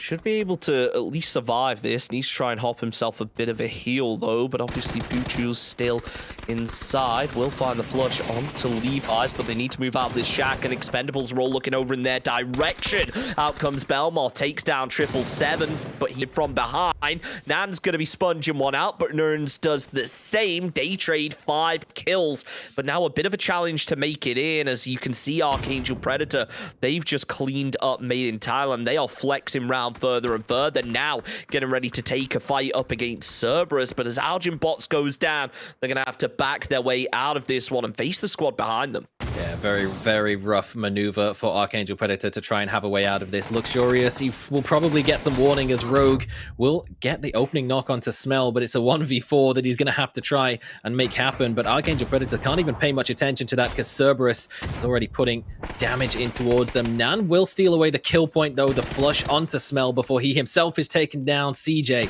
close to follow. Hymas will remove both of them from the lobby. Cerberus once again flexing the positioning that they have. A very wide split with a compound to hold on to on the south side of zone. As Made in Thailand now removed as well. They're going to force Luxurious away, potentially in towards Unicorn Phoenix, but that will very much depend on where Phase 5 has in store for us. Nice knock, though, onto Kassan, as it doesn't look like the revive is coming through. It goes hard off to the east, though, so Day Trade, as strong as they're playing right now, and not going to have anything go their way. They are going to have to fight their way through. And doesn't it feel so poetic, Saga, that Unicorn Phoenix are posted up in a very, very powerful compound in what is now fairly central to the zone? It feels inevitable at this point that it's going to be either Day Trade or Unicorn Phoenix, definitely the standouts. Day Trade have been doing some fragging in this game as well to try and reverse the roles from day number 1. Unicorn Phoenix playing a little slower, this time not taking those wide aggressive splits and therefore not being punished, so still 4 alive, but with a central position, yet to pick up a kill point though, but yet to come under any real sort of pressure, so should have plenty of utility to defend themselves. Theraton 5 are going to try to make use of the high ground they have available while they still can, and looking to put some shots in, at the very least gathering information on the positions on their southern side on Luxurious Esports, whereas Monty and Brint don't really have much of an opportunity to scout. They just have to go on foot, sneak their way forwards in between Senjo and NRX. There's no scouting for Team Bliss right here. It is very much of a case of, sure, if you're able to peek your head over a hill, go and do that and try and get a bit of info, but you don't really have time when you're a 2-man to be doing that. You have to work as a unit, and then, look, if a team crashes into you, if you bump into them, you just have to get the kills. That's the most important thing. Attack all around, though, they have had the opportunity to scout, and they have chosen this compound as their next target, though. Not sure whether that's going to be a smart one, because Magic are already holding steadfast in it. All players crashing onto the same position, getting third party from behind. Days coming down the stairs. Maestro with some big damage, but can't find the kill. This one might be able to, though. Long starts to throw out some flashbangs, and this could be a little bit of a bait to get a tackle around to actually make a push, then to follow it up with another frag grenade, though. Cheek Zing throws up a Molotov, and that could work out well. It's going to pin the positions of the squad down below as Shankyu's caught on fire. Jayers is just standing on the counter. Cheek Zing throws in yet another flash, and surely now he's finally going to peek. No, backs off of it again. A Magic Esports losing a player, but unfortunately gaining nothing out of it. It was actually the knock that came through from Theraton 5 on 1-non, who's holding the high ground. As Senjo, they cleaned up Alter Ego. They lost a player to Team Bliss, who very likely are going to lose their lives here as well. Flash with one more tag. Bryn does manage to successfully tank the blue zone just too quickly for them to gain a placement point from the affair. But all in all, a 9th place position for Team Bliss with just the 1 kill. Not ideal. Attack all around, rather. Only 1 point behind them, and certainly opportunities to stack up a kill or two, with Jayas lurking, still shotgun in hand, still Leon's Q upstairs, just waiting for the inevitable push to come through. Zone shifts up to the north, and I love this one, Saga. It is so open, it is just a cliff, and that means everyone is going to have to scrap it out. Jankyu moves up top, takes down Lons, as now Magic just waiting to really open things up. They're waiting for a player like Gems to swing out wide, just as Cerberus appear to be waiting to engage onto Day Trade. They see the smokes, they know there's players close, and there it is. Flash opens up on the top of the hill, and Cerberus are more than happy to sponge up those 2 points. Thank you, they say, as they flush yet another one out. Cerberus moving a bit further in, as Day Trade now stuck between a rock and a hard place with only Flash left up. All it takes is one of these teams to swing a little bit further, and Day Trade unfortunately going to be pinched and almost certainly going to be over. Yeah, snakes in the grass for Venomous creeping their way forward, and as Day Trade make their move onto NRX, Cerberus springs the trap. Flash might be able to, at the very least, pick up a knock or two onto NRX here, but the flashbang will deny the opportunity. Flash flashed out of the game and taken out Nicel as yet another grenade is going to land. Petdred lurking around the corner. Jankarov, does he know? He has no idea. They've got their backs completely turned. We didn't get the first one on the spray. Janku somehow tanked it. I think the pan absorbed a shot or two, and it was enough time for Glooms to turn around and put Magic back in the ground. With all 4 players still standing, it was a drawn-out one, but a successful crash for Attack All Around. This is why I hit fire Saga. This is why I use hold to ADS, because I am not risking a hit fire like that. Really unfortunate to not land those shots. As now, though, Unicorn Phoenix get ready to defend. Yet to get a kill this game, but it's looking promising as the nades are doing a hell of a lot of damage. The Molotov actually connected. Down goes one as Hungvo Ditch gets ready for a second frag. Can it connect? It seems a bit wide, and unfortunately this time a bit short, but MBK going for the run has now been caught as well. Luxurious Esports under so much pressure from all angles.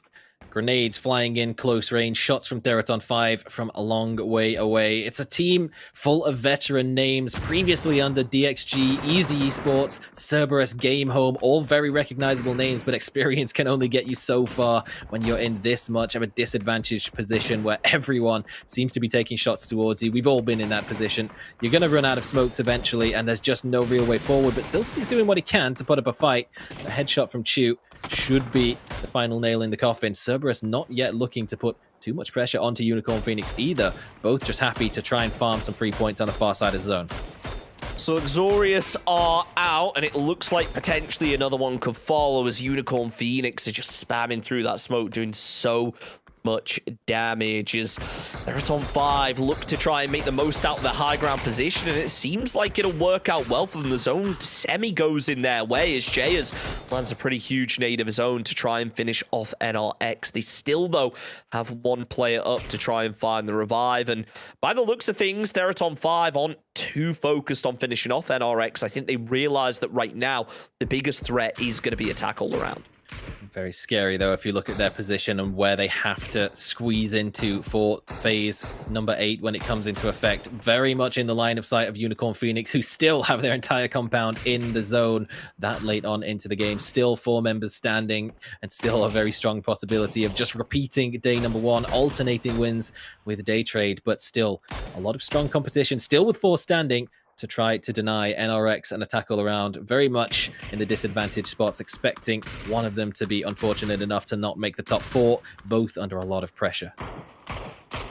Now phase 7 gets ready to make a close. This is where the pressure starts to get applied. Cerberus sure have a pretty intense fight up ahead of them here. Unicorn Phoenix being such a strong team, posted up in the compound, now taking shots over towards them, but first they have to clear up behind, and well, no real problem for that. Unicorn Phoenix take down NRX, and this could be the opening for Cerberus to make the push. They're still at a player disadvantage, opting to pull up at a rock instead of going straight into the compound. It may be their downfall, but also having a player in an off angle could do massive work right now. But Theraton 5 from above just spamming through the smoke, do the damage. Ranger falls. Now the fight starts to kick off. Unicorn Phoenix pushing through. Sololzi out as a solo. He's finished off. Down goes Cerberus out in 4th. Attack All Around now with only gems up. But Theraton 5 have to get themselves the revive, and it looks like they're going to. They're now into the top 2, and it's 50-50 on the winner percentage. Both teams 4 players strong, but it comes down to a high ground versus low ground battle, and wherever phase 8 shifts is pretty much going to decide the winner. Well, you've got a couple of vehicles. You have to take a tick or two of blue damage to get into them or try and take the buggy, but it's a long way down from the high ground to the low. It looks like Theraton 5 are going to take whatever opportunity they can to spread themselves a little wider in the positions in the zone, get some off angles so that they can peek those windows from multiple directions whenever the peek comes through. But Hungvo Ditch has a similar idea. He's going to push away from the compound, make a wider split. Okay, tumbling down the hill, but at least they're not getting shot, right? Right? Shinvi, well, he will land a bit of damage, but take some in return. Not quite enough to get the knock, but Theraton 5 successfully make their way down the hill, will have to use some smokes, get some heals off, and actually, it's very much the dead center of the road will be the central spot for phase number 9, but Unicorn Phoenix will have the cover in the compound for that a little bit longer. Look, I'll give him credit, all right. That buggy blocked a good few bullets there, and it prevented them from taking fall damage as well. So it worked out well, and now the fact is they're down on the low ground. Sure, they don't have amazing cover, but you can see those ridges that they're able to work with, and that is going to be the interesting thing. When Unicorn Phoenix have to actually work out of that compound, how Theraton 5 can try and exploit it. It looks like, though, Dat Blue running out in the open was spotted out, so they're now going to have a player disadvantage, and it appears that Unicorn Phoenix want to use this as an opportunity to try and split out. Dat Blue, only one bullet in reserve. That's for both his AR and his long-range weapon, so he needs to be very careful with how he uses that ammo, but Shinvi appears to have plenty, so he's moving back to his teammate for a bit of support. Unicorn Phoenix really haven't had to do much this game, but to be able to salvage 6 kills out of it, Saga, very impressive. They've definitely been playing the positioning game. A much slower one. Again, a complete reversal of roles from what we saw on day one between themselves and Daytrade, being much more aggressive, picking up far more frags, but still it looks as though we're in for a bounce back on the victories. Rossitid will be going down. No real way he was getting into a revivable position from where he was, and now Unicorn Phoenix looking to spread out and use the ridges available to them. Very low ammo counts on both sides of the coin, particularly Ranger X has no reserve ammo whatsoever, but as we get into phase number 9, that barrel range is certainly likely to come into effect, and it's going to come down to a bit of a smoke battle to push both teams, as the zone does very slightly favor T5's side of the road, but will that be enough for the numbers disadvantage to go back in their favor? I like what Unicorn Phoenix are trying to do here, and honestly, it seems to feel like it's working. They threw flashbangs down the middle, made a bit of noise, and it allowed Chu to get it round to the side. He's now found an opening onto one as T5 start to move it back. Things are starting to slip away for them, unfortunately, as they're down to just a solo. Chu gets himself the knock. Ranger X returns the fire, though, and finds Shin V. That's 9 kills so far for T5. They're looking to keep stacking it up, but as he's getting flashbang, there's only so much he can do. He exposes just a pixel, and Chu is there to capitalize and to punish. Impressively done by Unicorn Phoenix. And what did I tell you, Saga? Daytrade won game number 1, which meant Unicorn Phoenix had to win match number 2. Yeah, I feel like I've seen this one before, as once again, Unicorn Phoenix will just alternate the victories between themselves and Daytrade, both putting in huge work in the opportunity, the chance to secure themselves that massive prize pool jump between first and second place. Is going to be a tight battle all the way through, and consistency was the key point for Unicorn Phoenix. We know that they have high highs, but how well can they perform over the longer form tournament? And they certainly don't seem to be losing momentum anytime soon. It's the paper-thin chat buff, isn't it? All that needs to happen is he needs to say, hey, this team could do really well, and then it'll just gas curse them and it all falls apart. So thank you, paper-thin, on behalf of Unicorn Phoenix for that chicken dinner. They have got to be feeling good about themselves. But you know what? It's really impressive, Saga, because they didn't get themselves into that position extremely late like you might have expected. Instead, they really did get in early and just had to hold it, which... It doesn't surprise me to see them get to the end game, but it maybe surprises me to see them do it with quite as many kills and in quite an aggressive manner as we saw at the end there. I think it really shows that while they're known for being a squad that kind of pushes everything, gets aggressive onto everyone, there is that competitive aspect of let's play it a little bit slower, let's back off, let's wait. That's something we saw demonstrated beautifully in that match. Yeah, Coach Yuki has been putting in the hours with the squad, just stemming that aggression in some positions when it isn't quite necessary for them to make those all-out crashes, which they're extremely proficient at. But certainly when you have the position in your favor, you have the defensive options, then just making sure that you are keeping a cool, level head. And when a team like Cerberus, who is definitely a team that is no easy team to take over and wipe out. I mean, they won the Vietnam series both weeks, completely dominated, but yet as soon as they tried to make any sort of move onto Unicorn Phoenix's defensive fortress, they were absolutely picked apart. And that is exactly what we love to see from a top contender team. They can do it all: defensive, aggression, and of course picking up those wins when the pressure is on. When Daytrade had an absolutely wonderful start to day number 2 and put the pressure on themselves at the top of the leaderboards, Unicorn Phoenix bounced quickly back. I gotta ask you though, Saga, all right? Now we've seen Daytrade win. Now we've seen Unicorn Phoenix win. Is it going to be a case of another team is allowed to win, or are they just going to sponge up another one each tonight and then maybe let another squad get a chicken dinner? Oh, well, history might well repeat itself if we continue on with this pattern. Theraton 5, the only team yet in 7 games to sneak in a win outside of Unicorn Phoenix and Daytrade, which is absolutely insane. 6 kills over to Chu this time around, 60% of the squad kills and 43% of the damage. This man, the man who was brought in, the roster change as Vanji stepped down earlier on this year, definitely bringing the pain as well to the APAC lobbies. Unicorn Phoenix, it's so hard to say that anyone else is able to stand up to these two teams because they're just doing it so consistently. Yeah, I mean, consistency is key, isn't it? And you often get these squads where they'll have the same level of performance as teams like Unicorn Phoenix, where they get these, you know, huge amount of kills as well as the chicken dinner, but it feels like it's hard for them to chain them together. And I think that's something that, while Unicorn Phoenix maybe don't chain them together, they don't do terribly in the matches that they're not winning. They're consistently up at the top end of things.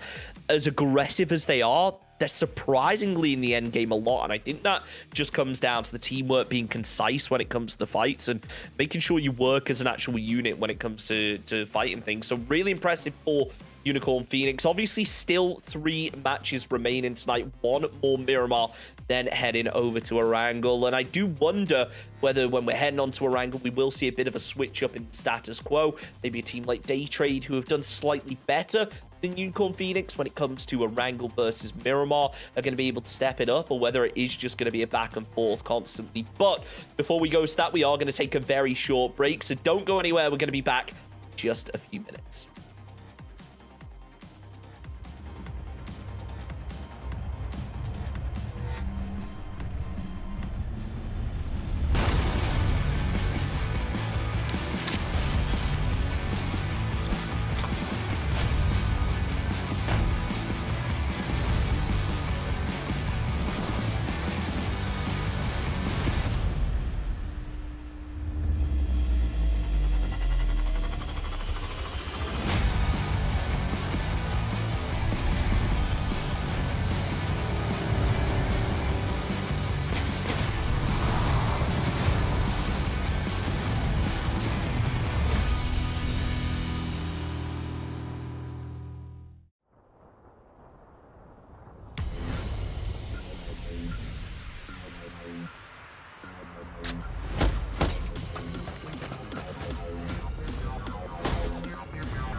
Oh, shit.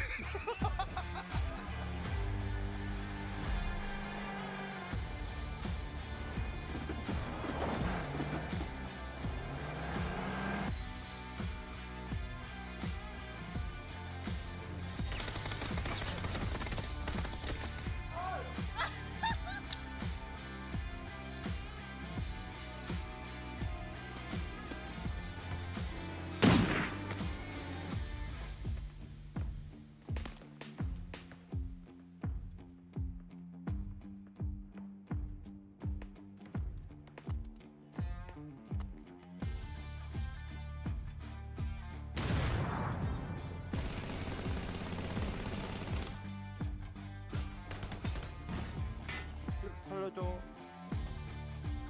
그거 다 죽었다. 와, 진짜 미치겠다.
I know what you really want.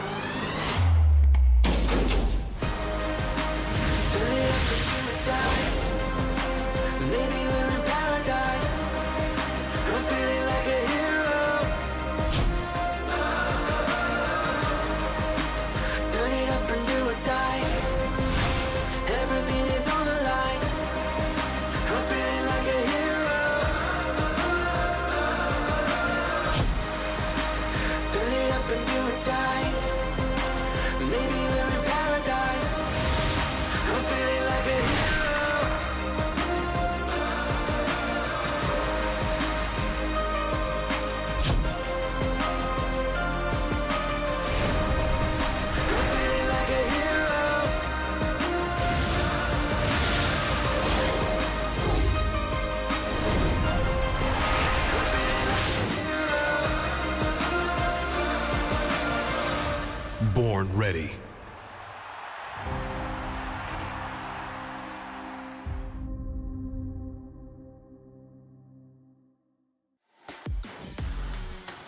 Welcome back, everybody, to PCS6 APAC. 2 games are down for the day.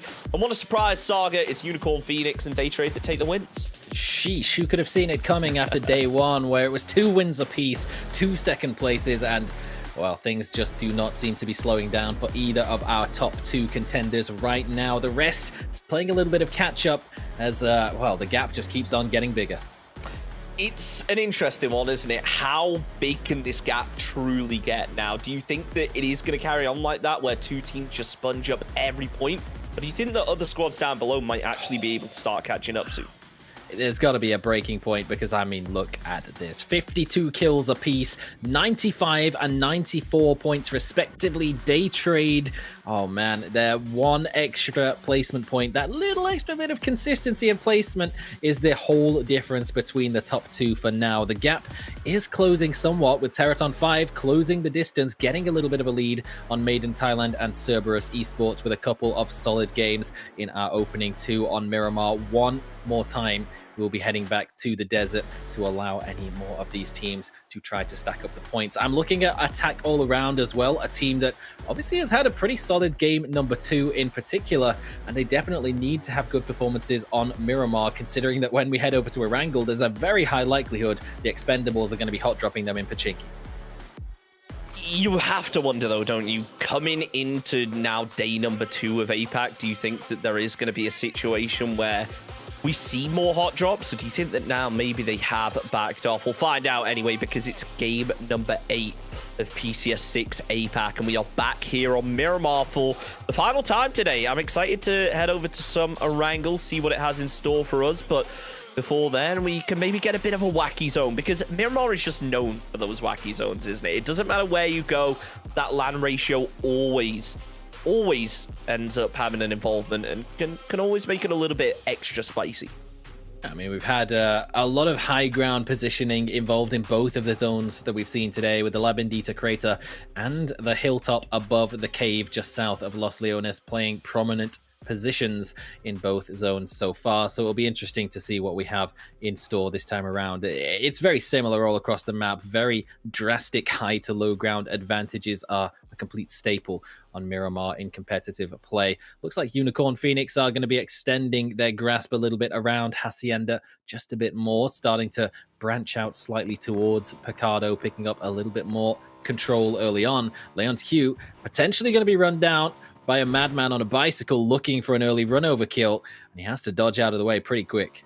Man, I wish we had the fold out bicycles, but you know what? I'll take a bike run over with this one, the motorbike. It's a little bit of extra power behind it. They are struggling though. I'm not going to say that Zest is finding this too easy right now. I thought it would maybe have taken a second, but is he giving up? No, he's turned around. He's getting some speed. It's a bait. No, it didn't work out. He's turned around again. Let's try.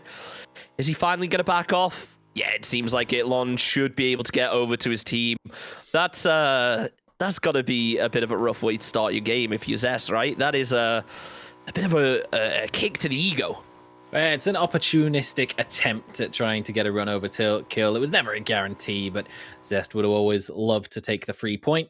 Unfortunately, not able to quite do so this time around. But at the very least, it's bought us enough time to see where the Phase 1 circle is going to go, which we can have a quick glance at after admiring the top fraggers from the previous game. Of course, Chu, man of the match for game number 2, 6 kills, no surprise, but Ranger X with 5 as well. One of the 2 more veteran players for Teraton 5, and definitely pulling his weight. Nan, once again, continuing to absolutely pop off. This guy with 4 kills with a total of 90 damage. What an insane gunner this man is. And of course, Unicorn Phoenix rounding out the rest of the top 5 as well with Dat Blue, and a bit of a cameo appearance from Glooms of Attack all around as well. I remember Jorasar once said to me that it doesn't matter how much damage you do as long as you get the kills. And Nan is clearly just proving that. He's just there tapping away every now and then. He'll just spot them on their way out and convert it over to a kill. So really impressive that game. I really don't know how he managed to get 4 kills with 90 damage. Surely you'd think like at Stealing least... flushes, most likely. I couldn't. Yeah, I guess, but still very impressive to see him up there. Unicorn Phoenix, though, obviously after last match, eyes should be on then. Can they start to chain some wins together over here at Hacienda? 6 kills in that last match from Chu. So impressive. And look, there's a reason that they're the second place squad. There is 1 point in it between them and first right now. An insane amount of kill points, insane amount of placements, just leads up to a good amount of total points. So I don't know what it is this squad is doing right, but whatever it is, everyone should be copying it. Well, Mr. Chunks, there's one thing that I have to absolutely point out this time around, is we have got our zone well in position, and it is centered up on Chumacera. And who drops in Chumacera in APAC? It's Daytrade. Of course it is.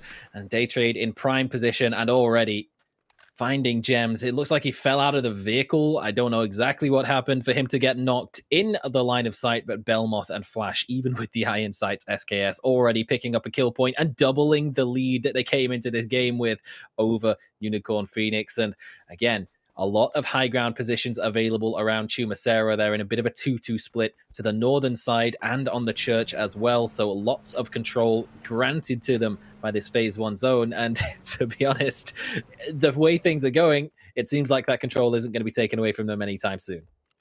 No, I mean, look, when you have just 1 or 2 teams at the top end of things that are super dominant, you can't expect things to change too much with kind of a flick of a switch. But if a team like Theraton 5 is able to really step things up this game, it puts them in good stead going forward to Erangel when we switch over the matches. If they are able to get a bit of momentum going on now, get themselves just a couple kills and a decent placement, they're going to start working on closing that gap. And it's not about making that jump in one game, it's about trying to do it consistently. And sometimes that means having to take slightly lower point games just in the hopes that you're going to be able to get it 2-3 games in a row, as opposed to having one really impressive game and then things slipping off after that, because you'll almost burn out. So I think that's going to be an interesting thing to see what the top teams do, when they do think kind of have the stamina to go all the way, or whether you think they will sort of slow down and be a bit more consistency focused rather than, okay, let's just win this match. Can't be affording too many more low point games for a lot of the teams. Both of our OCE residents down in the bottom 8 for now. Bearing in mind, again, they are both newer rosters, so definitely keeping our expectations realistic and in check, not going out singing their praises, saying that they're going to be the champions or anything, but definitely would like to see a little more from both of them, as well as they're not too far away from breaking into the top 8, only a few points away, just 1 or 2 big games. And again, it's an entire 2-week tournament, so plenty of time to start stacking up the confidence and getting some momentum in your favor as well. Now, an extra little bit of a boost for Hymas as he picks up an AUG, the level 3 gear, and Cerberus, definitely a team that knows how to put those advantages into full effect, as Monty and Duckmai both sharing a hilltop, doing some scouting back-to-back. I think they seem to be somewhat aware of each other's position. Could be a bit of an explosive start for these two teams. I mean, one of them must have heard the other vehicle pull up. There's no way neither of them do. It looks like Senjo, though, going to be the ones who start to open things early there with the Mini 14 to the top of the hill to try and slow it down LX, but it may have worked exactly against them, as Kang maybe realizes, hey, I'm a little bit surrounded here, let's move back, group up with the rest of the team. Probably a smart play, because I mean, Senjo right now aren't in a bad position. They've got high ground, they've got themselves a little bit of cover to work with. They shouldn't be too upset about where they're currently sat. So at least in this circle, they're inside. Whether it's a great late game position is yet to be discovered. I think a big part of that is how this next zone shifts. If it goes off to the west, up to the north, maybe towards Monte Nuevo, it will be an extremely rough position, but we often see this zone move very heavily down to the south, and it'll put them in arguably one of the strongest compounds if that's the case. Certainly would be an interesting one, and definitely swing things away from Unicorn Phoenix and Daytrade, both of whom have pretty solid central positions, although not quite as central as Leon's Q and Pet Dret, as they're just getting lit up from all angles as they make their way into the petrol station. Pulling up, taking shots from literally attacked from all around, as Jayas, Glooms, and Jankarov all keeping a close eye onto them, but they will make it there in one piece. Still the 3-man for AAA. Exactly the opposite of what we said. They needed to have a strong final Miramar after more than likely going to be being hot dropped on in Pachinki as soon as we switch over to Erangel. Magic now just looking to regroup in the full central position, get their full strength in numbers, or maybe they've identified that it's a wide one-way split in 3 different directions for attack all around, and they're going to look to pull up on Glooms. Look, we've seen how these can end up going. It looks like Gloom's had a nade in hand, has maybe thrown it out, or in fact kept hold of it as he goes to the reload, wants to be fully prepared for this fight. Cheeksing now with the nade. It's close to Gloom's. Does it connect? Unfortunately not. The rest of attack all around are still nowhere to be found. It doesn't look like they want to actually consolidate on this. Looks like maybe he is just playing out on his own. Gloom's going to be able to take down at one, and unfortunately it's not going to be enough to find any more. Attack all around, losing a player early, and then one from range as well, as now Baonam United try to defend a compound of their own, but yet again another crash coming in. This time it's Theraton 5 and it's Ranger X to find the opening knock before being spotted out in the open. Any hint of a split and you are going to be punished in APAC almost immediately, as there's no hesitation on the pull-up for Theraton 5. Ranger X will be mollied out and more than likely be going down to Clories, though, so it will be an even trade. And Zest and Sapao looking to provide some support from distance, but it's actually Belmoth all the way from the top of the hill. He's going to force Clories off from his angle. Won't be enough to stop him from getting the bleed out onto Ranger X, though, but very much behind enemy lines now, as the rest of the squad not able to cross the road to offer support. There's on fire, still doing what they can, but obviously having a player solo on the other side, it's not going to be ideal for them. PN United try to make something out of this to get a bit of a wrap going on, but there's so many squads starting to consolidate in this position. Zest could potentially be putting himself into a bit of a danger spot. He hears the vehicles move up and because of that backs off, but Alter Ego are not. Now this zone saga, it's honestly not what I was expecting. I was expecting this thing to kind of center up as close to Montana Nuevo as it probably could, but no, heading potentially back up to Power Grid here. This is going to be a really tough one for a lot of these teams. They're going to have to maybe rethink their entire strategy for this game. I mean, we've already had one zone that ended on the southeastern tip of Chumacera. Already Team Bliss were looking to grab a position just in that spot, anticipating the same thing, but you've been yoinked, and Duck Juice and John absolutely shredding Teddy and Anang Tippy out of the vehicle on the way past Montenuevo, trying to get the early rotation back up to a favorable position, and all they find is a hail of bullets in their direction. And NRX, oh no, BN's being crashed again. Not again, BN. It feels like you have to have learned from these mistakes, but Simon is going to do what he can to remain in it. This is the danger of these wide splits. Zest actually does land himself an aid, so maybe gets them back into the fight on the other side of things, but it's still not going to be great for Simon. Doesn't really help him too much. Now, NRX do have a solo down to the south here who could potentially decide to move and group up with the rest of the squad. For that reason, Simon really just has to lay low and not make any noise for a couple minutes. Yeah, Suzanami is still in the compound as well as Namshao, so under pressure, he can't really provide too much support, but you know, Zest landing that grenade does seem to be at least a bit of a bounce back against Theraton 5. NRX, of course, a team that is a fresh face in PCS in its entirety. They've participated in Philippine series and qualifiers, but never quite made it this far, particularly as individuals rather than their first time as a full team. Maestro, definitely a name that you may recognize from teams like the Colony in previous PCSs. So he's going to be a lot of that veteran calling presence. And he's made the call to not commit to the crash, but to move on further up the hill where the warehouse compound is entirely free for the taking. So it's just how long will they lurk around and look for Simon before they try to regroup. Now, it becomes a bit of a waiting game, it feels like, Saga. So many teams got into the zone almost as soon as it popped. It felt like as soon as this zone moved, there was a huge migration, and I think that that's part of how hard it shifted going up towards Power Grid, and I think that this has really negatively impacted both of our OCE teams at the moment. Bliss and Sen, both down towards Chumacera with so many teams ahead of them. If this does, for some reason, pull up north again, then they are going to be held out by so many different squads. They're going to have such a rough time to make it in, but teams like the Expendables, who have been able to get up to Power Grid early, as well as Archangel Predator, they're really banking on this hard northeastern shift now so they can get Power Grid under their control.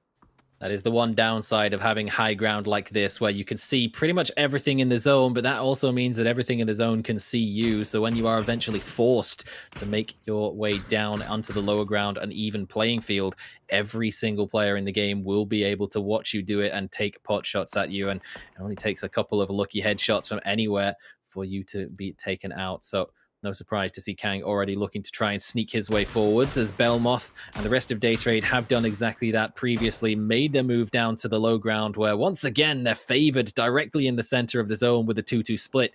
Belmoth landing a headshot onto Checksink, as Magic have fallen away from the compound, the petrol station. Maybe they wanted to keep hold of that, but after crashing onto Glooms, they're in a solid spot themselves, but still just down as they have to grab the revive. Whoever's making these calls on the side of Daytrade knows something that we don't. There's the code, by the way, everyone. Who wants to get some esports points and maybe didn't get the correct picks so far. Go enter that code into your game, get yourself some esports points and some cheeky skins out of them. Zest. That's not the way you want things to be going there. Running over himself as Simon tries to defend. It looks like NRX are going to capitalize off push. Namshao comes through, flushes out Zest as he moves in a little further. He now has hard cover, but BN United down to just a solo. Simon throws out as many nades as possible, but NRX are being a little bit more disciplined with the push. Yeah, a bit of a surprising presence from NRX in the standings, just in the top 8, a single point behind Archangel Predator, who historically are the domestically dominant Philippines team, but definitely putting up a battle is NRX after coming 4th place in Challenger Rumble 3 with 107 points, which was a solid 50 points behind Extraordinaire in 1st place, but they are just ahead of them in the standings where it counts in the international event, and definitely looking to put more pressure onto BN. Not quite enough to prevent the revive coming through, so Clories and Simon will remain for now, sharing the compound between them. For how long that can be a bit of a symbiotic relationship until the push is eventually forced to come through. Oh no, Casson, I don't know what happened there. Maybe his vehicle wasn't rolling or he wasn't able to I get into the vehicle in time. I don't know, but either way, he hops out and he ends up getting taken out by Myth because of it. Jacob looking to follow up with a second, but his teammate peeks up, takes a little bit of damage, but does it to keep his teammate in the run-in. That's unfortunate, though, because you can see Reb was hoping that vehicle was fully parked, and now he is kind of stuck in no man's land, and they're another vehicle down. Look, this is a little bit of a gaming culture shock thing that I've definitely noticed playing on SEA servers. Is everyone in Europe is complaining about the wiggling, the jiggling back and forth. Bro, Southeast Asian players, they will just stand still and beam you just like that. Yep. Jacob, no wiggling whatsoever, hard peeking the angle, hits the head and forces Senjo into a more disadvantaged position. But there is a downside to that as well, as Kang will punish Jacob this time around, picking off that extra final bit of damage to secure the knock, but still going to be unable to secure the flush as there is a big ridge between the two, and obviously lacking a vehicle now for Senjo is also going to be very detrimental if they are forced to move to the north. Archangel Predator now forced right into Unicorn Phoenix. It looks like we're not going to be able to show that just yet, but the circle has shifted all the way down to Daytrade. What a shocker. There's no way that Daytrade get another win. It just can't happen like that. Anyway, as we hop on board with Unicorn Phoenix, they're going to try and hold out Mad Dog. It's pretty successful. Archangel Predator, this late into the game, are only the first team to fall. I think at some point we just have to start play-by-play casting the scoreboard as Unicorn Phoenix once again bounce up ahead of Daytrade with wiping out the final push. Another 16th place finish for Archangel Predator. It's not their first of the day, which is very unfortunate scenes to see as a team that previously has been contesting for first place, although in fairness most of that came in the final week, and it was Unicorn Phoenix dominating the early stages of PCS5. And BK, another storied name in the Vietnamese players region, is trying to make a bit of a push towards Alter Ego, get themselves an angle to get in the zone and force Alter Ego away. They're going directly in towards the sort of NRX T5BN strange little conglomeration of squads, and it's not going to go in their favor. Maestro, though, comes up round the back and opens up onto Simon. Clory's still going to be there watching the angle, but it's actually the jump shot that works out on the side of NRX. They're going to be able to get the revive off, but on the very edge of zone, it makes you wonder, are more teams going to try and through Magic. Got themselves a spot, but it looks like Unicorn Phoenix yet again getting aggressive and pushing up directly behind, using the high ground, but opting to head past instead. They really want to put themselves in the most advantageous position, and then they start raining down fire. I say that, but it seemed like they were eyeing up Day Trade's compound for a second. Of course, they're not going to be fully aware of exactly who is in which position, who's getting the headshots and throwing the grenades down towards them. It's going to be Team Bliss who have the high ground that still remains in play after the Phase 4 shift all the way up top. Look at that headshot damage from Flash. Over 1,000 headshot damage only. That's not counting body shots, grenades, nothing. This man is very much on point with the aim and has been for quite some time. So no surprise whatsoever to still see Day Trade clinging onto the top. They've tied up the points gap once again, but of course, remember, they have the additional placement point, so the kill advantage in favor of UNP. So tied on points for now favors UNP, but things could very quickly change after the end of this game. You really have to wonder. I mean, it is so messy. There's so little cover, and that hillside down to the south that everyone appears to be playing is just so brutal to work out of. So it is all about just salvaging for points right now. As the Expendables tried to hold on to this compound, Magic still players left inside. One's been spotted, taken out. It's only one on left up, and he's taken low as well, but the nade is perfectly thrown down. Expendables will lose one, but they're able to find the trade. And, well, you said you wanted to see it, Saga. They picked him up. They are running in, but are they going to be able to get there in time before he bleeds out? It looks like narrowly yes, but, I mean, the zone's still about to move in another 50 seconds. They need to put him down and get the revive off pretty quick, though. Still some high ground angles that could be threatening, but not quite to be. And they will be able to keep their fourth player just about standing on his feet. Made in Thailand will be forced to shift their way east towards Senjo. Would not be at all too surprised if they opted to go down into the bowl and take the compound down below, a more defensive position for a team that has been around for a very long time. Also made an appearance at the original PGI in 2018 with a much different roster. This time, young gunners, young fraggers have joined Tanawat and Escalucia. Now, Denial, the long-range grenade that's going to land very close to Cheksing. Not quite enough, but Leon's Q took the brunt of it as well. That bounce! How does that angle work out? The trigonometry on this man. And another grenade towards Cheksing. It's going to bounce off the Murado and blow it up for good measure.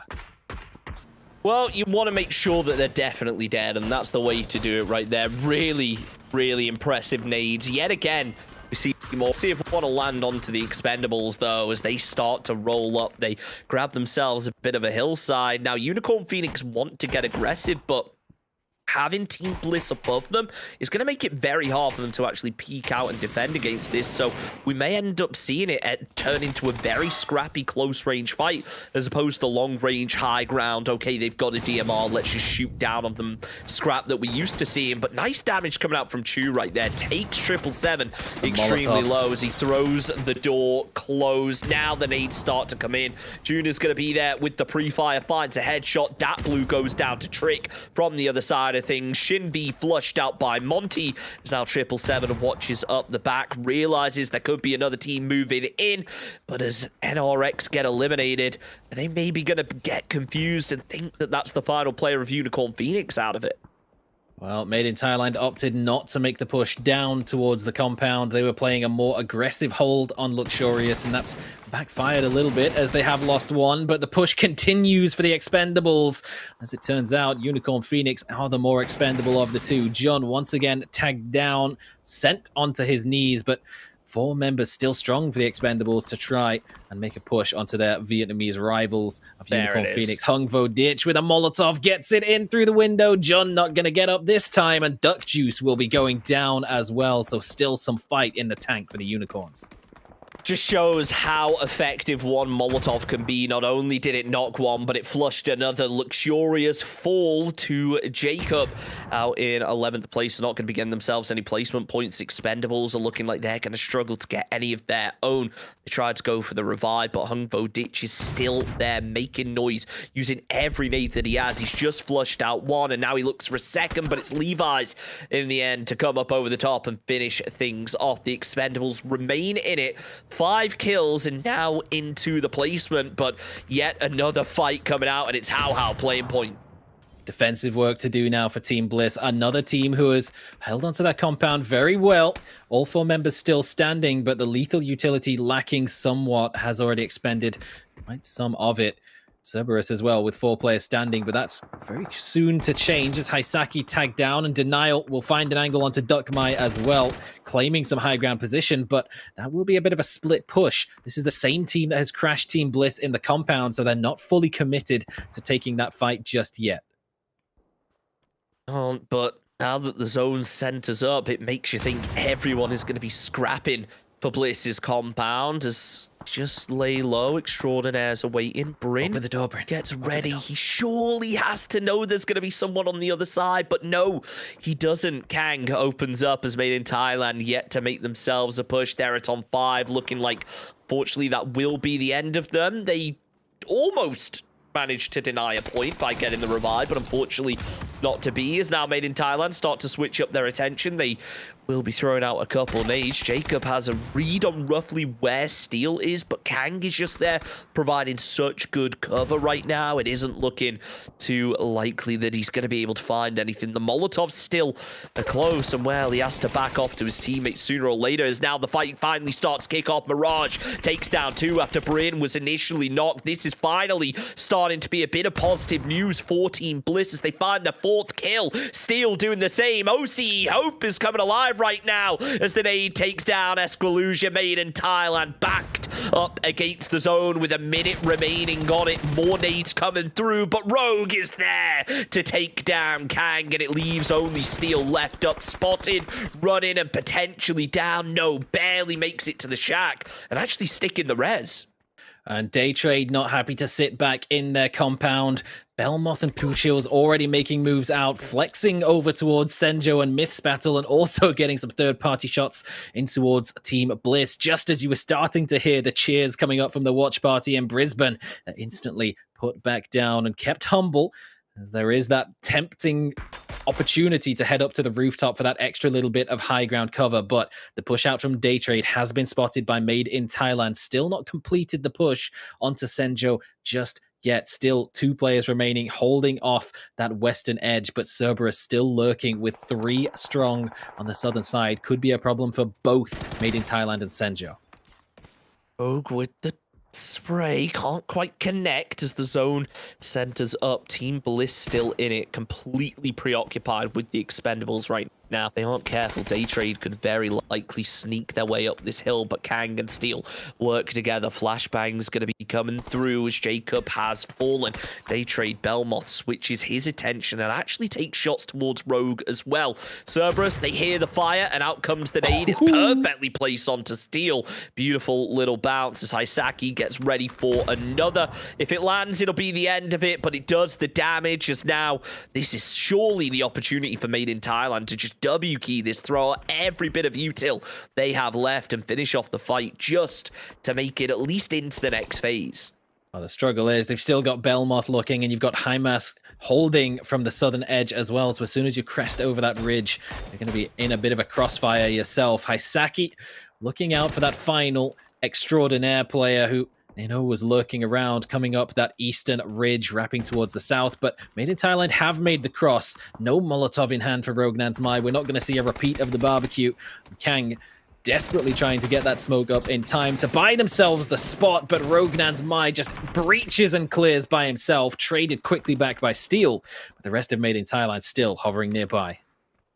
Did the flashbang miss? Like, I can't tell there. Esquilusia going to try and move in, but you've got to think that he should be able to clean this one up. He gets a re-knock, follows it with the second. Senjo out in 7th position. It felt like they should have been flashed there, but they weren't. I'm not sure whether the flashbang maybe bounced incorrectly or whether we cut to them at the same time, but interesting to see that Made in Thailand were able to make that work. It maybe feels like they should have lost one less player, but I don't think it's going to make much difference when you got a squad like Daytrade coming up behind you. Jacob preoccupied onto Hisaki, and well, he's traded out by Belmoth. Made in Thailand out in 6th as Bliss finally start to capitalize on this compound, taking the fight onto the expendables. They go down in 5th. Bliss have made it into the top 4, but with 2 casualties and more players up on them.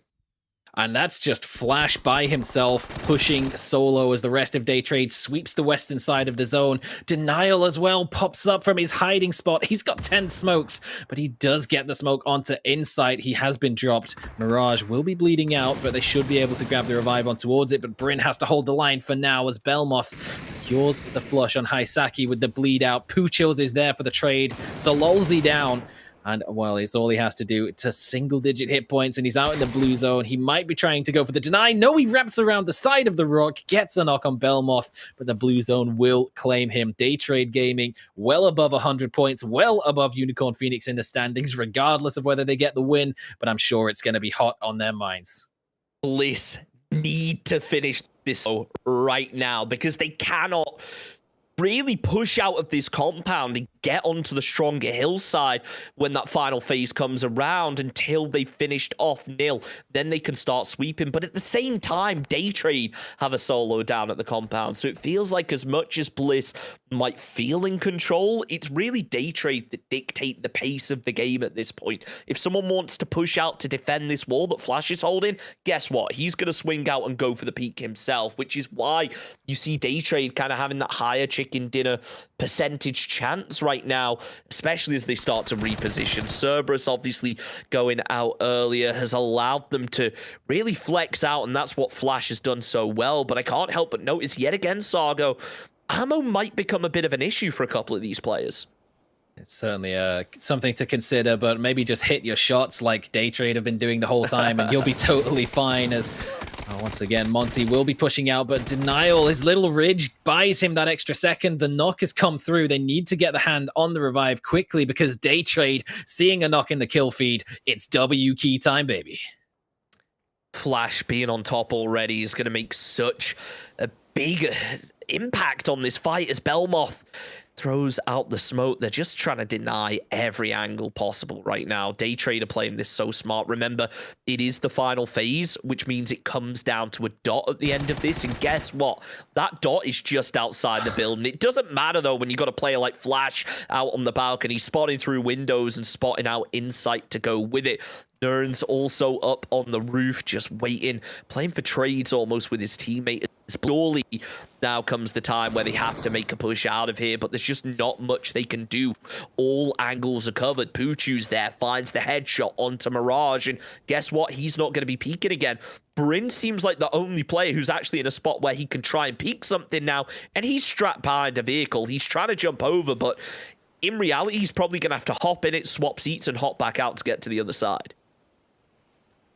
It's a tough position, no matter what direction you look in for Team Bliss. Monty is trying to take a quick step outside, risking it a little bit with Norin's up top. He has spotted him. He knows that there's a player making a move on the outside. He will get tagged a single time with the AUG, and that little addition of the level 3 with the airdrop crate that was gifted to them late on in the game will definitely help out Day Trade as they look to squeeze every last bit of breath out of Team Bliss. 3 versus 4. They have the surround on the compound, and Bryn and Monty trying to make a move.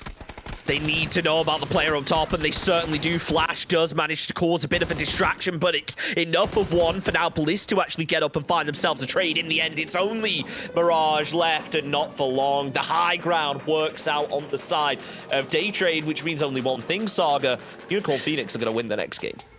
You know what? I think we might have got the scripts for day 1 and day 2 mixed up again. I think we might have just had a double print because it's just history repeating itself yet again. Day Trade with 2 wins on the day. Unicorn Phoenix with the 1. Scenes of day 1 all over this, and Day Trade with the numbers advantage. The trades were going back and forth in the final fight between themselves and Team Bliss, but with the additional man there and the position on the rooftop, it always favored Day Trade, and they picked up yet another win on Miramar, their second of the day. Oh man, when does it end? Never. Clearly never. Yeah, I started off tonight and I was wondering, is it going to be the same as yesterday? Surely not. Surely we have to see some changes. But if there's something that I've learned about APAC, and that's from doing PCS in the past and as well as third-party tournaments, is just because things start out one way doesn't mean they're going to remain like that. So don't resign yourself to thinking, oh, Day Trade, Unicorn Phoenix are just going to tear away from it now. We've still got one more day left this weekend after tonight's matches, and then we have another weekend on top of it. So it's far from over. We're barely even at the halfway point just yet, and as much as there's a status quo, it doesn't take much to change it. Yeah, I mean, I'm still going to add an extra page on my notes just to make space for these two teams, because what else is there to talk about at the end of the games? We've got so many great teams from all the regions in APAC that we'd love to get more time for, but they're just not winning as much as Unicorn Phoenix and Day Trade, because they're just absorbing every single little piece of chicken. Absolute tyrants of the coop right now for Unicorn Phoenix and Day Trade, this time with another win back to back, just bouncing back and forth between themselves. We at least are going to get a change of scenery for the next game. We will be heading over to Erangel, which, if you looked at the stats at the start of today, the stats are favoring Unicorn Phoenix on that map. So between the two of them, so who's to say whether or not they're going to win the next game? Or maybe, you know, they'll give us a break and then win game 5 instead. Who knows? But I'm just, at this point, I'm just excited to see who that additional team is that gets to sneak in the 1 win a day away from Unicorn Phoenix and Day Trade today is going to be. I think they might be feeling a bit greedy today. I think they might just be like, you know what, one of us is going to take that extra one, just to make sure that it's not too close on the leaderboard. We want to make sure that there is a bit of a pecking order. So we'll see. Look, still 2 games left. As much as we kind of hope secretly deep down that Day Trade or Unicorn Phoenix are going to keep it going, keep that momentum going, surely now is the time to see another team on the come up. I mean, Bliss, that match, had such a strong place. They had such a good performance in terms of holding out squads. How did that happen with Day Trade? Was it purely because of the solo that was just chilling on the other side, or did Day Trade just get too good of a position where Bliss maybe a bit too passive? A lot of it does come down to the commitment of the 3-man push up to the high ground to clear out Cerberus being enough, because Belmoth, who ends up being the man of the game, 4 kills, did get knocked at one point, but his team was there quick enough to finish off the fight, grab the revive, and you still had Flash lurking on the low ground just in case Team Bliss was looking to use the opportunity to try and take some wider area position for themselves, just keeping them locked into that spot, and they really had no option, no way out from that point, because every angle was covered as soon as there was that one knock that came through from Team Extraordinaire's Denial onto Monty. That signals the push. That's Day Trade running at your compound, clambering all over your roof, and absolutely just cutting off any possible method of escape. I can't get over the drop-off here, though, Saga. 116 points, 100 points, and then 63. I think it's hard to express sometimes the dominance of one or two teams, but when you look at a leaderboard like this and okay, the first and second place team are double what 5th place are, it really shows that there's a few different calibers to competitive PUBG, and Day Trade, Unicorn Phoenix, they are up there in the upper echelon. Absolutely, 100%. But of course, we have to look once again at the kill points numbers between the two. Only 5 kills separating them, and definitely if Unicorn Phoenix can grab themselves that additional win, it's a 16-point gap, so could very well see them take first place by the end of today. It's highly unlikely that we'll be seeing anyone else take first place, unless maybe Theraton 5 can round out 2 wins on Erangel. It's a potential possibility, but again, it's not a 2-day tournament. We've still got 4 days to play after this one, and a gap of 50 to 60 points can be closed over that period of time, but you've really got to start stepping up the consistency and contending with these two teams that just seem to be dominating every single time. We hopped on Team Extraordinaires for a minute, and I think it was really impressive to see that play in the previous game where one solo player caused so much of a problem for Bliss. But Attack All Around are a squad that typically, whatever tournament they're playing in, we put them as one of the top contenders, but currently sat in 8th place. Do you think this is maybe a sense of them not being up to standard? Or do you think that give them their time and it'll come around eventually? I think Attack All Around, obviously, as the winners of the PUBG Thailand series, they've been appearing in pretty much every event, both globals in 2021. Coach and roster, both part of the Q Confirm squad that picked up the win in PCS1 for the most part. They definitely have a lot of expectations on them, particularly domestically, and they live up to them in Thailand. But when we come to internationals, it's always the hot drop in Pachinki that I'm sure we're going to be seeing in just a few minutes, just a few seconds, as we're heading into our first Erangel game of the day that keeps them down. Time to switch it up. We've seen enough desert. Let's see some green, shall we? Match number 9 of PCS6 APAC is underway. And I'm excited to be wrapping things up with Erangel tonight. It feels like whenever we end with Erangel, we've almost gone full circle.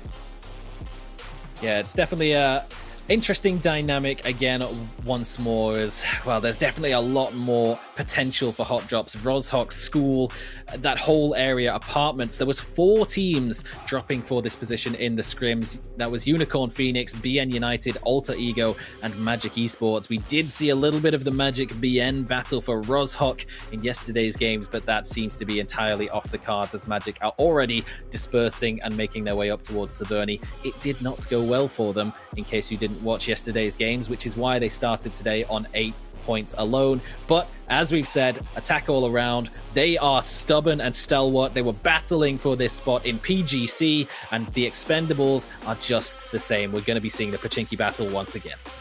Gonna need to grab some water real quick because this is about to be stressful. Gems is actually going for it with the crowbar already, and it worked. Yes, Levi's goes down. Beautifully done. So rare we see a melee kill in competitive, so it's always impressive when we finally do.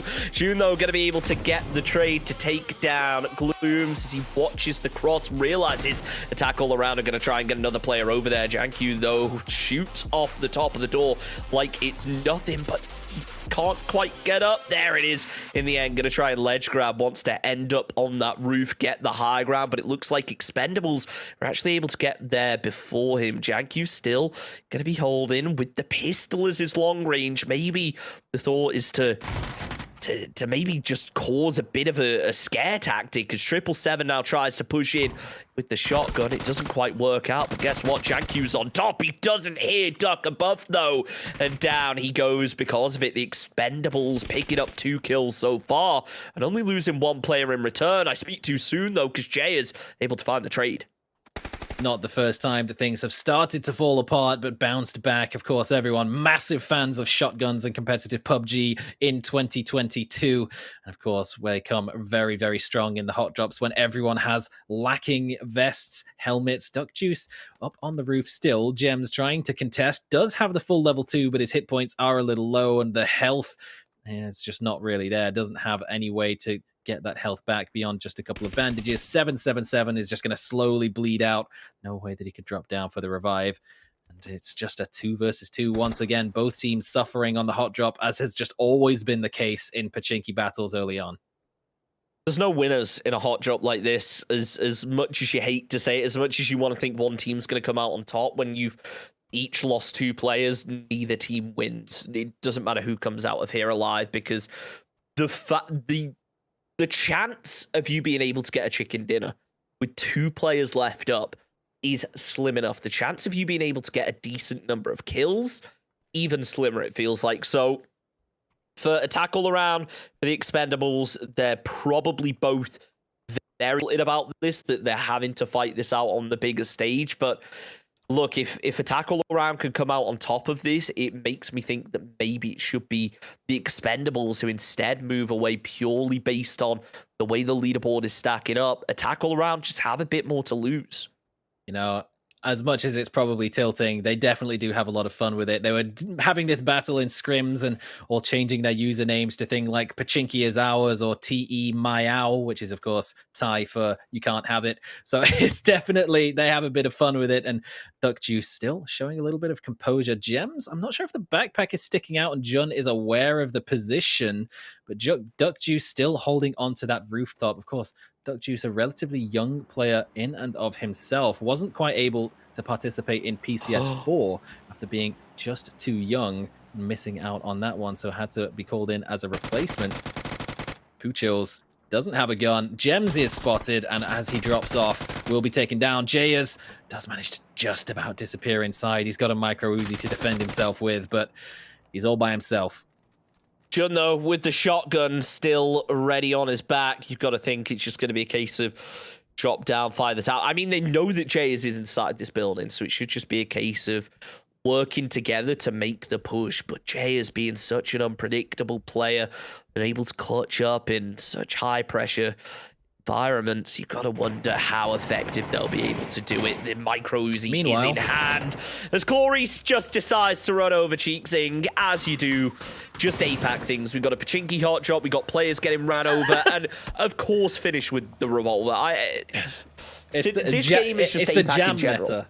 It's Yeah, jam it's the jam Gucci. meta. He started meta, driving seat revolvers. Love to see it. More and more fun stuff. It was actually his own car that smacked into him as Clarice just went full send in towards it. And Magic, thinking they got a bit of a benefit with switching up their hot drop, not hot dropping BN United, going over to Severny, and still BN United will hunt them down and get an early kill off them.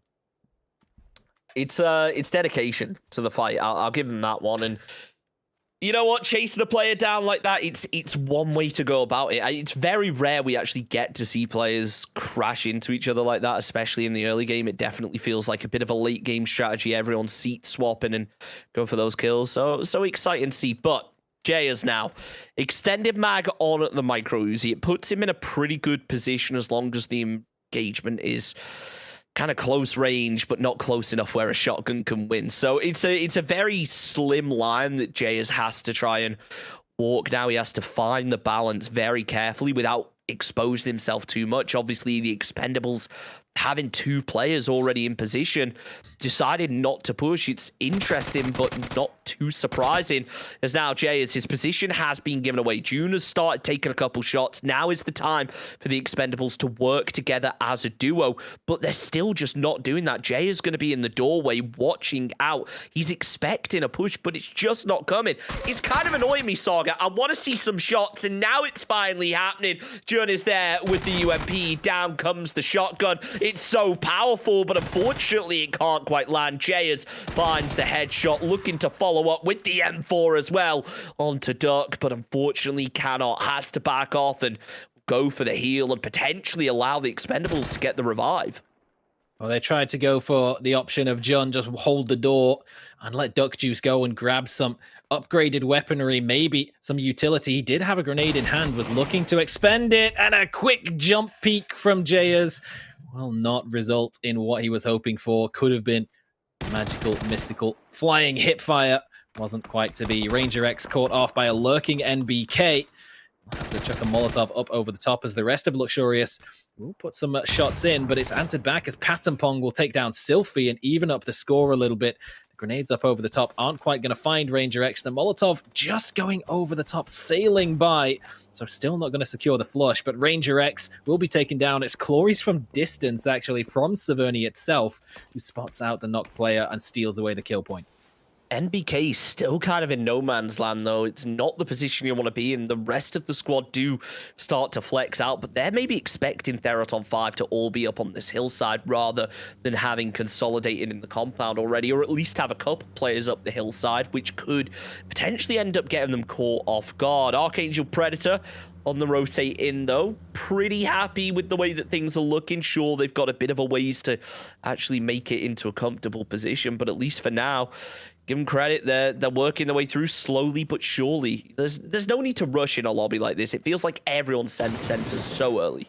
I mean, you don't have to tell that to the likes of Daytrade and Team Bliss. 8 minutes in, and Team Bliss is finally making their way off the military island. Daytrade finally making their way out of Primorsk. Senjo still yet to make their way into the zone, coming in from the southeast, following in the footsteps of Myth, who actually wrapped all the way around Kameshki, up to the northern side of Stalber, stopped off to grab a little bit of extra loot on their way in.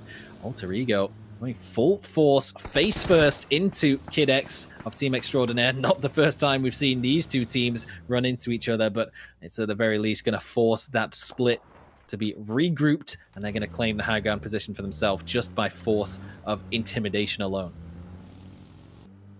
Really well done from Alter Ego to claim that compound as arguably one of the stronger compounds in a circle like this. They had the Stalber Hill. They used the high ground alongside the SLR to really capitalize, find themselves a knock. Then it was just a case of getting down there and getting involved. So good to see. As you mentioned, though, Saga, Daytrade leaving it very late with the rotation, only just getting through George Paul now. Quite a journey ahead of them, but looking at how the zone plays out and where teams are, they should have themselves at least a nice little hillside inside zone. They could even go for plane crash, even though I'd assume they thought it was taken. As phase 2 pops, I don't think this surprises anyone. At the very least, it relieves a few people who were maybe worried that it might go further north and have 50% of the zone just be the water up north, which, I mean, there's a couple of Thai teams, shout out to Faraz, who likes to sit behind those rocks in a boat, but fortunately, EA did not qualify, so he will not be here this time around. We're going to be playing on land like regular humans, and TE still out in Pochinki, have to try and make their move. It looked as though Cerberus was trying to set up some sort of bridge camp around Rozhok and catch them out as they tried to make their move, but they're too impatient. They're not going to wait another 5 minutes for TE to actually make their way out of Pochinki and head on over to the southern side of the river. Just going to make a move instead. Whereas the vast majority of teams who did manage to make earlier rotations have got into a position in the zone where phase 1 was so water heavy and phase 2 has shifted away from it that the vast majority of teams already have a spot in the zone. It's just Day Trade who have to shift in a little bit. Senjo, Team Bliss, that's all. But Made in Thailand, as they make their move face first into Teraton 5, Jacob and Escalucia are both going to be taken out. Like I said earlier, Myth are always happy to commit to the fight.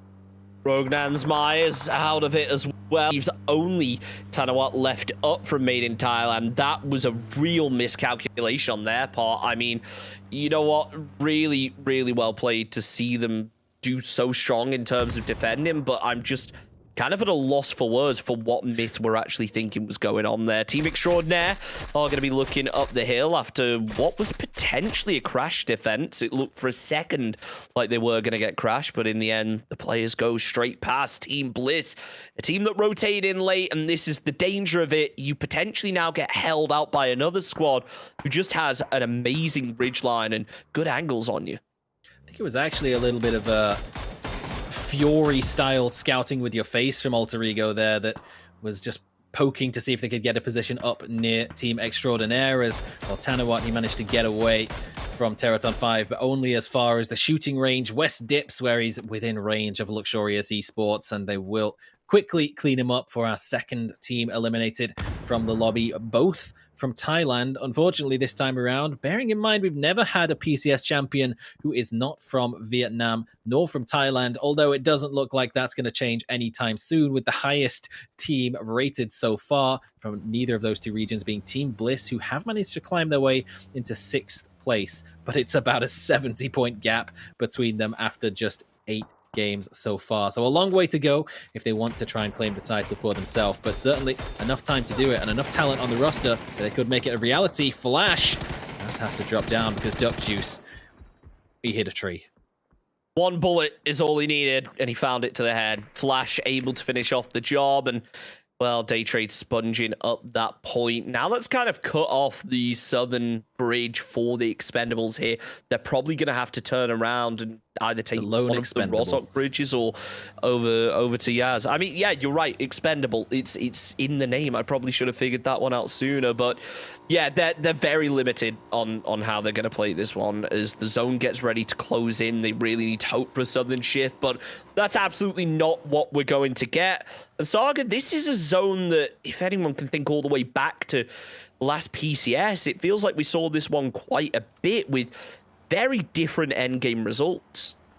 There's a whole lot of options of where this could go. We could go northwest and play around shooting range. The dips, particularly to the east and southern side, become very, very potent late game positions where there's a lot of exchange of nades, that high to low ground Miramar-esque style gameplay. Or we could be down towards the southeast where there is just a massive wide open dead space area and those little ridges that look a little like veins up by where Team Bliss is once again on the map feed over at PUBG Esports map on Twitch.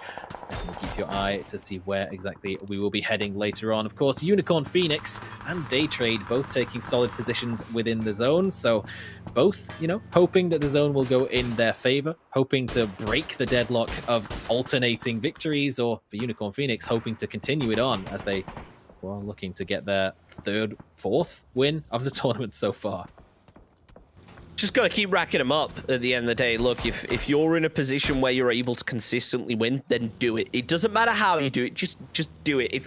If you're in a position where all you have to do is lay prone in the center every game to get a win, then you do that, because that's 10 points that you don't really have to work for. Obviously, you want to try and stack up more than that. If you're in a good position, you're able to fight, you should absolutely continue to go for the kills, but it's about finding that balance, and sometimes it's only really necessary to take enough shots to stop people from peeking you, and not enough to the point where you're taking a team-on-team fight. Team Bliss, though, they're living up to that exactly. You saw them take a couple shots down towards Jun from Expendables, as now they realize he's a solo. Insight follows up, and he actually finds the headshot with the M4 spray, and Bryn just shuts it down at the end. What the hell was that, Bliss? Up on the rooftop, had that extra bit of height just to get that cheeky angle over the top of the ridge. I'll absolutely take it down, but it was Insight that dealt the majority of the damage with the red dot spray, and, well, the Expendables will receive a little bit of payback from the lobby in thanks to Attack All Around, who they picked off earlier on, and that's exactly what we mean. There's no real winners from the Pachinki hot drop. It just means that you're going to be having worse loot, worse rotations, and usually a lower player count that is quite easily picked off early on. Our third team now eliminated, and well, this time it's not a Thai squad that goes down, but it will be Team Bliss to pick them up, and our other OCE reps are looking to try and make a crash onto Magic at the crossroads. It's a brave one, I'll give them that, but they've just successfully grabbed half of the crossroads by just crashing in and forcing Magic to consolidate. So, well done there, I guess. That's one way to look at it. But, I mean, the zone has closed in. They're inside the zone. I can't fault their strategy. Dude, I love to see this. Archangel Predator, the second total kills in Erangel. All but one of those kills was in game number 1. Yesterday, they got 17 kills in game 1, and the following 2 Erangels, they picked up just a single kill, hoping to have a bit of a better performance this time around, as they will be making their way once again over to their Philippines brethren of NRX. CJ leading the way in a buggy, which is never ideal, but just being tracked and followed as Nicel just keeping an eye on the rotation, but Archangel Predator not looking to commit, as a few shots do come flying in their direction. A warning shot, and they'll have to look for a new angle into the center of the zone. It's going to be a tricky one for them. Very exposed position, and I don't think there's many that aren't in this zone. We should point out over here, EX got a player caught in the head, as Bryn seems to be focusing onto that. Hunbo ditch from the side as well, also making a little bit of noise. Trick gets taken out by Shin V. There's still one player inside the vehicle. It's going to be How, but he has barely a dip to work with, and surely Bliss are going to start looking in this position as well soon. They have taken so many shots at this rotating squad that once they come over this hillside, it should be a pretty free kill for them. Deraton 5, though, on the other side, up, taking down Smell. Nice SLR shots connecting as the shooting range starts to come into play. We don't usually see squads actually fight shooting range until fairly late on in the match, typically. Kind of had their hand forced, as the zone has shifted pretty central in comparison to what we were maybe teeing up for if we were to have a hard shift one way or the other, but Deraton 5 have taken a bit of a surround, so there's no real safe angle for Luxurious to peek from this time around, and Smell, as he runs for cover from 2 angles. Roseted JR up on the north will find a third, and it's enough to get the knock. The rest of the squad in defensive mode, trying to find a way forward. That grenade won't quite make it over the wall onto Sylphie. Very, very close, though. Next goes its grenade. And this position still very exposed from the top of the hill. If Archangel Predator were to peek over, he would be in severe trouble. But it looks as though Smell is just going to have to be sacrificed. They're not going to be able to pick him up. They're going to have to just cede the position to Deraton 5 in the dips, but they're not happy with that. Look at Excroza. He's running forwards. He wants to secure this flush and potentially more, but he's not going to have the chance. It's stolen away by Suzanami on the far side. And RX doing what they can to get involved onto this fight as well now, as MBK will fall. He is got that one as well. Flushed out. No, he is. Oh, wow. Really nicely done. I thought that Xcrozit was actually able to find that one. So really impressive with the SLR to steal away from a point-blank barrel player. As the zone closes in, LX and T5 both going to have to make themselves a bit of a move, but it's that southern side of the zone that is very open, so a lot of bravery to be able to play a position like that. That's something Bliss is showing as Monty tries to open up. They are going to be forced to make a move, and Look, Saga, if you're a shooting range team right now, do you really worry about taking down the other squad, or you just hunker down and hope that the other squad will do the same? The last thing that you want is to be shot in the back, but Puchil's nose to nose with Algenbots. I don't know whether he even knows that Algenbots is that close because he's got his eye on Mad Dog. Mad Dog definitely will be fully aware of the position. Puchil's has the grenades, the Molotovs to flush Algen out from the tree that he's on, but I'm just not sure that he's fully aware. Kang trying to lead the charge for Senjo. One grenade into the smoke will take a big chunk of damage away from him. The rest of Senjo in the vehicle trying to commit to the push, but Petret's been knocked with a nade in hand. That's disastrous for Magic. Wonnen. The Molotov, though, gets ready, throws it out preemptively, but it ends up not connecting. Steel playing a little bit further back, maybe expecting it. Bond's still going to be there with another flash of his own, expecting player to move around the back, and he spots him, but accidentally bumps into the wall, so not going to be able to keep spraying one, and still with the flashbang, tries to go for a bit of a wide peek, but doesn't catch any players out wide. Steel with the nade, trying to close the distances. They're actually getting third party from behind by the looks of things. There are shots coming through the windows, through the doors, on towards Magic, causing them some problems, but Saga, we've seen what can happen with just one shotgun, and it appears that right now we've got 2 or 3 in place. Senjo are doing what they can to close the distance, but they weren't prepared for Wonnen. Steel goes down, but Kang finds the return fire. Leon's out of the fight for now as Wonnen tries to close the distance. He's playing point with the shotgun. He might just be a little bit far back though as he's spotted out, sprayed down. They're taking so many casualties. Senjo now with only 1 player left up. He takes down Magic, but is immediately finished off himself. It's Team Extraordinaire and Senji both out in a matter of seconds. Well, they really tried their hardest. They used so many smokes to get across the road that there was nothing left to prevent the third-party shots coming in from Alter Ego.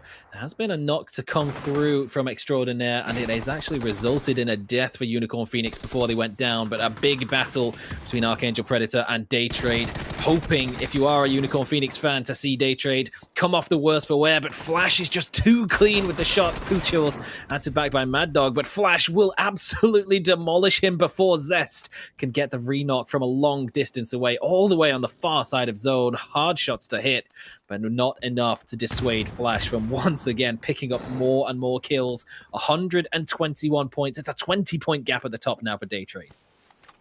Now Team Bliss looking to try and make something happen over on the eastern side, but as they get shot from range, they're not really going to be able to do too much about Unicorn Phoenix. They kind of have to hope that Unicorn Phoenix come to them, which is going to be hard looking at the way that the zone unfolds. Team Bliss have quite a ways to go. They really need to try and hold down Cerberus with ideally 2 players so that they can anchor just in case anyone pushes around the back. You see the nades come out. Bryn's taken down low. Insight off to the side as Slolzy moves back. Another nade's there. That's the opening onto Bryn, and this should be the push coming out from not only Cerberus but also from Unicorn Phoenix as you see Datbloop throw out a nade. Insight takes down Hyzaki, tries to flush it out, succeeds, but the Molotov is close to Monty in return. Chu is down from Unicorn Phoenix, which may slow down the push, but as Hymas pushes up further and further, Monty is going to be taken down again. Insight's the final player left in this fight as Mirage was anchoring round the back. Unfortunately, though,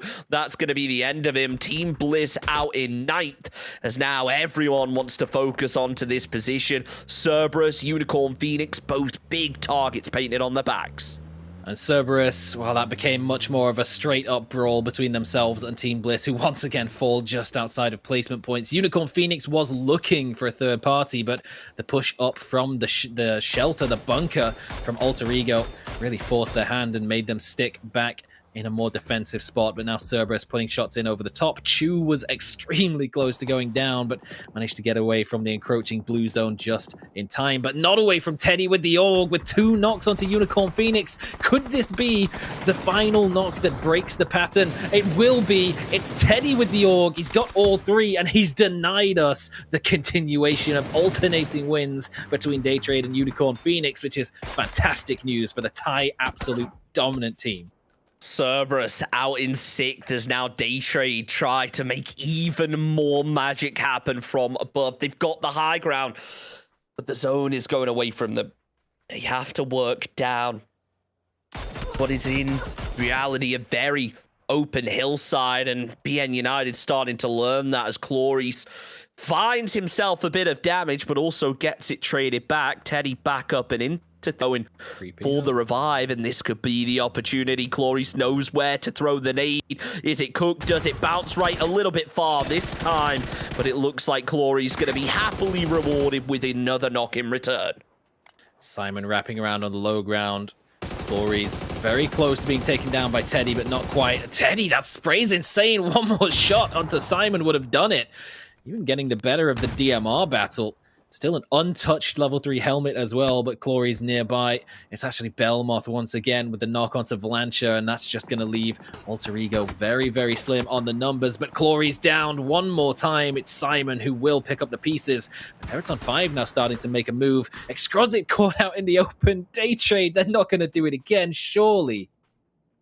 Surely it can't happen, right? I mean, you said it, but at the end of the day, they have kind of thrived on a wrangle as opposed to Unicorn Phoenix, who thrive on Miramar. So we could potentially see a bit of a switch up where they do manage to get themselves a win advantage. But wow, Nam Xiao just sends it down the hill. Triple barrel roll, but it doesn't quite work out. Nuren's going to be able to trade it, as in the end, Theraton 5 do go down. NRX with the send, but Day Trade still above and rapidly running down the hill. Poochus, though, he opens himself up a bit too much. Gets spotted, has now flashed through the tree. What a dirty little angle to take down Nam Xiao. Still players left up from NRX, but as the util comes through, you gotta wonder for how long. Flashes, nades, all landing around. Maestro down. 2 players, make it 1 left up. Nurens goes for the peak, spots him out, does the damage, but the trade is there instead. 3 kills for NRX, looking to make it more, but unfortunately Flash cleans things up. NRX out in 3rd, and now it's all down to being United to try and clean things up. And maybe anticipating a repeat from the previous game when the knocks start coming through. Day Trade W key activated, but this time they've left both Puchils and Belmoth back to anchor. So Zest making the push up alongside Simon, trying to catch out Day Trade, take the high ground position for themselves, will find themselves contested with some strong opposition. But Simon picking up the AUG from Teddy has managed to get the knock onto Belmoth. He's taken the level 3 helmet as well, undamaged. That could be a huge swing. And Puchils, oh, he's lucky he got that heal off in time as the grenade lands, but Simon's got more of them. It's 2 knocks on the high ground, and BN United has completely claimed the hilltop for themselves and looking to dislodge Day Trade from that top spot. BN United from being at a player disadvantage to now getting 2 knocks, evening things up. This is looking good, but they have to be careful. Part of what is making BN United so powerful right now is the fact they haven't completely given away all of their positions. Not everything is known, but as Simon now peaks, it looks like a second player from Day Trade may go for the same. In it comes. Nurens takes down Clarice, but Zest flushes out Puchus in return. Day Trade not going to be able to find the revive onto that one. Wins yet another aim battle. Zest's going to be going down. It's down to a 1 versus 2. Simon does the damage with the AUG, but he's in such an off angle. He's caught completely off guard. Day Trade with yet another chicken dinner. This has to be some form of record, not just for PCS APAC, but for PUBG Esports in general. They are so far one of the most winningest teams I've seen in a long time. I'm getting vibes from PCS2 with LG Divine. 5 wins in 8 games. Day Trade have matched that title. And this time, well, the competition there was Fury. They managed to keep 2nd place without winning a game. Unicorn Phoenix, well, they've already picked up a couple of wins for themselves, but it's just absolutely nothing compared to the dominant Day Trade that we're seeing. This absolute titan from Thailand is coming through and completely sweeping the competition aside. Now I know why you love Thai PUBG so much, Saga. Yeah, boy. You know what? I feel it. It's so exciting seeing how strong the region is, because it feels like when you see the teams compete, when you see, for instance, Thai teams compete against each other, it's really good PUBG to watch. But when you see the best of the best Thai teams competing against the best of the best with everyone else, it's twice as impressive. But Day Trade now, things have started off pretty bullish, but will the rug get pulled from underneath them as we still have 1 more game remaining and 1 more opportunity for Unicorn Phoenix to potentially close that gap? You got to remember, it was Flash and Norins that over at PGC, they went out for a little bit of K-barbecue with Pio and Inonix, and they've got to have picked up a couple of tips because this is absolutely absurd. I can't even say unheard of because we have had a team who looked similarly dominant a long time ago, but they were from Vietnam. But this is the first absolute dominant Thai team that we have seen completely come out and just Shrek the competition all the way through, back and forth all the way until now. The pattern is broken, and you know what? There's one game left to play. Maybe Unicorn Phoenix can bounce back and take it, or maybe it will be just a complete whitewash for Day Trade, or maybe, just maybe, we're going to get a little bit of a peek in for some of the other squads who are so desperately trying to catch up, but it's a mountain to climb already. No, and I mentioned it at the end of that game. Look, you said how they've tied things up with LG Divine in terms of the most wins in such a short amount of time. Do you think that there's the potential for a new record to be set here for, say, the most wins in the first weekend of a PCS? Considering as well that it used to be 3 days a weekend, now we're down to 2. That's a real achievement right there. Yeah, I mean, you got to remember, it was the 5 games in 8 where it was 4 games per day, so 5 wins across the first 2 days, but then LG Divine sort of fell off a cliff for a little bit and picked up 1 or 2 wins later on in the event, whereas Day Trade, they're showing no signs of slowing down whatsoever, just constantly confident in the way that they're taking the fights, even when a team as strong as Archangel Predator, previously tied for potentially winning PCS5, comes up against them, and they're just wiping them out left, right, and center. 8 kills for this man alone. Once again, my fantasy team says thank you very much, Flash. He's just absolutely insane.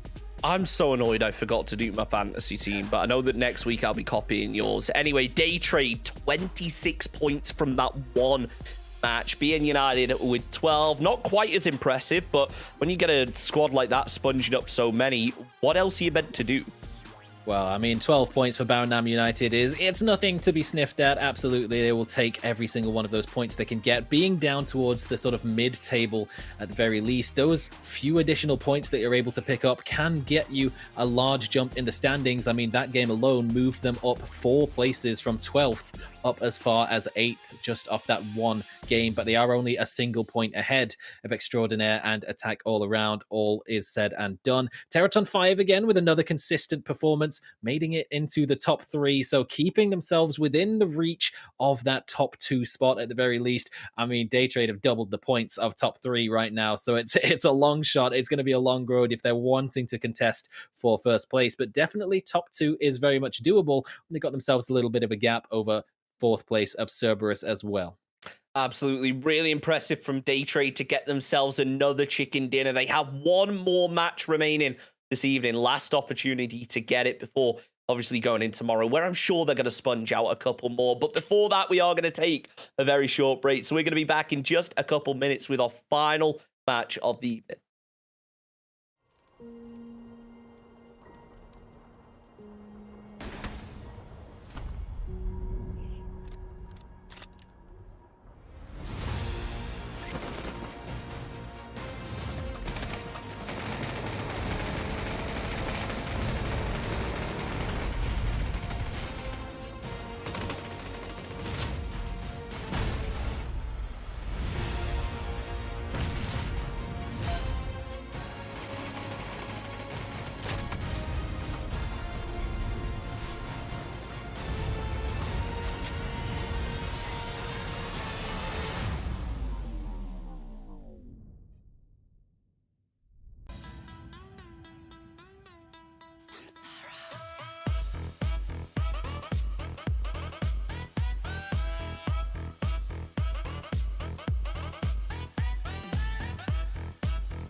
Hello PUBG esports fans. The PUBG Continental Series is back with PCS6 just around the corner. As the finest teams around the world prepare for battle, it's time once again to learn about what prizes you fans can bring home with the Pick'em Challenge. Want to find out how to earn valuable esports points and free voting coupons? Let's dive right into it. There's a ton of new PCS6 esports items waiting for you to purchase and earn, starting with this tournament's premium items. Until May 6th, you'll be able to pick up PCS6 themed items for your own games and support your favorite teams while doing so. Each purchase supports our PCS6 teams, with 30% of net sales going right back to them via the prize pool. Purchasing PCS6 items will also reward you with up to 14 voting coupons to use in Pick'em Challenge events. Buying gets you cool stuff while supporting the teams you love watching and giving you extra chances to earn even more. One change this time around. Voting periods for teams will be held separately, as regions face off during separate 2-week competitions. You can vote for Asia Pacific and Americas regions from April 6th until April 22nd, and Asian and European regions from April 25th until May 6th. Now, let's take a look at all the ways to pick 'em and win. The first event of the Pick'em Challenge is the Pick the Winner game. Use your voting coupons to predict the overall winners for each participating region. If your chosen team is declared the winner of their region, you get 100,000 EP to spend in the esports shop. With 4 different regions, that's 400,000 EP up for grabs in the game, so plan your picks out and sit back while the EP rolls in. The second game is Team Face-Off.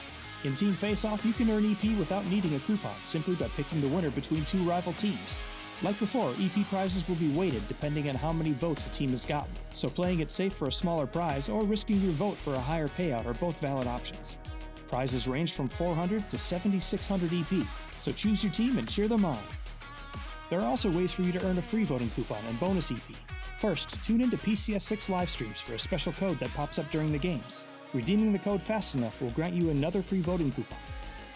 You'll be able to grab 2 voting coupons from the first week of APAC Americas and Asia Europe streams, so don't forget to stay tuned as the tournament begins.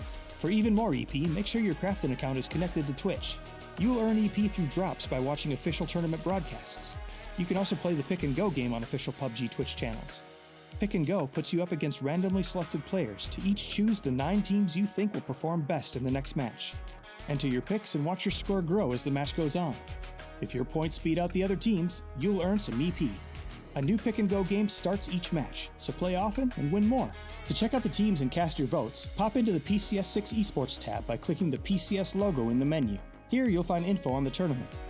You can also click on the button in the bottom left corner to learn more at the official PUBG Esports website. The Esports tab will be operational until May 25th. You picked them, now it's time to spend them. Browse through the Esports shop and plan out how to spend your soon-to-be oodles of EP. Once you've collected your points, come back and spend them on your favorite items.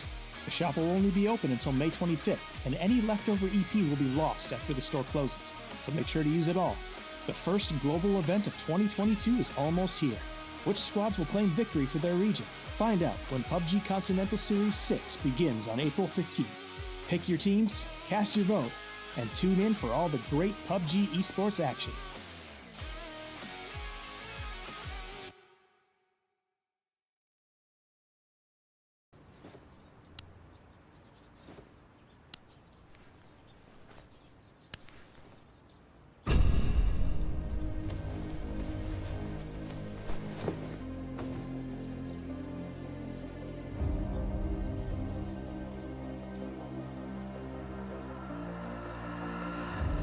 I know what you really want.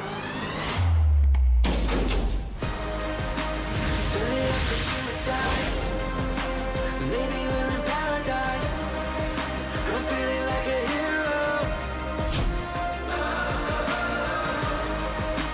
Turn it up and do or die. Everything is on the line. I'm feeling like a hero. Turn it up and do or die. Maybe we're in paradise. I'm feeling like a hero.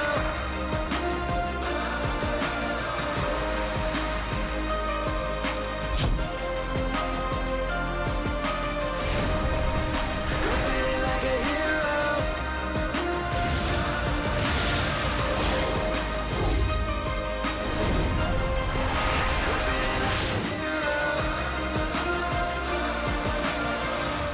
Born ready.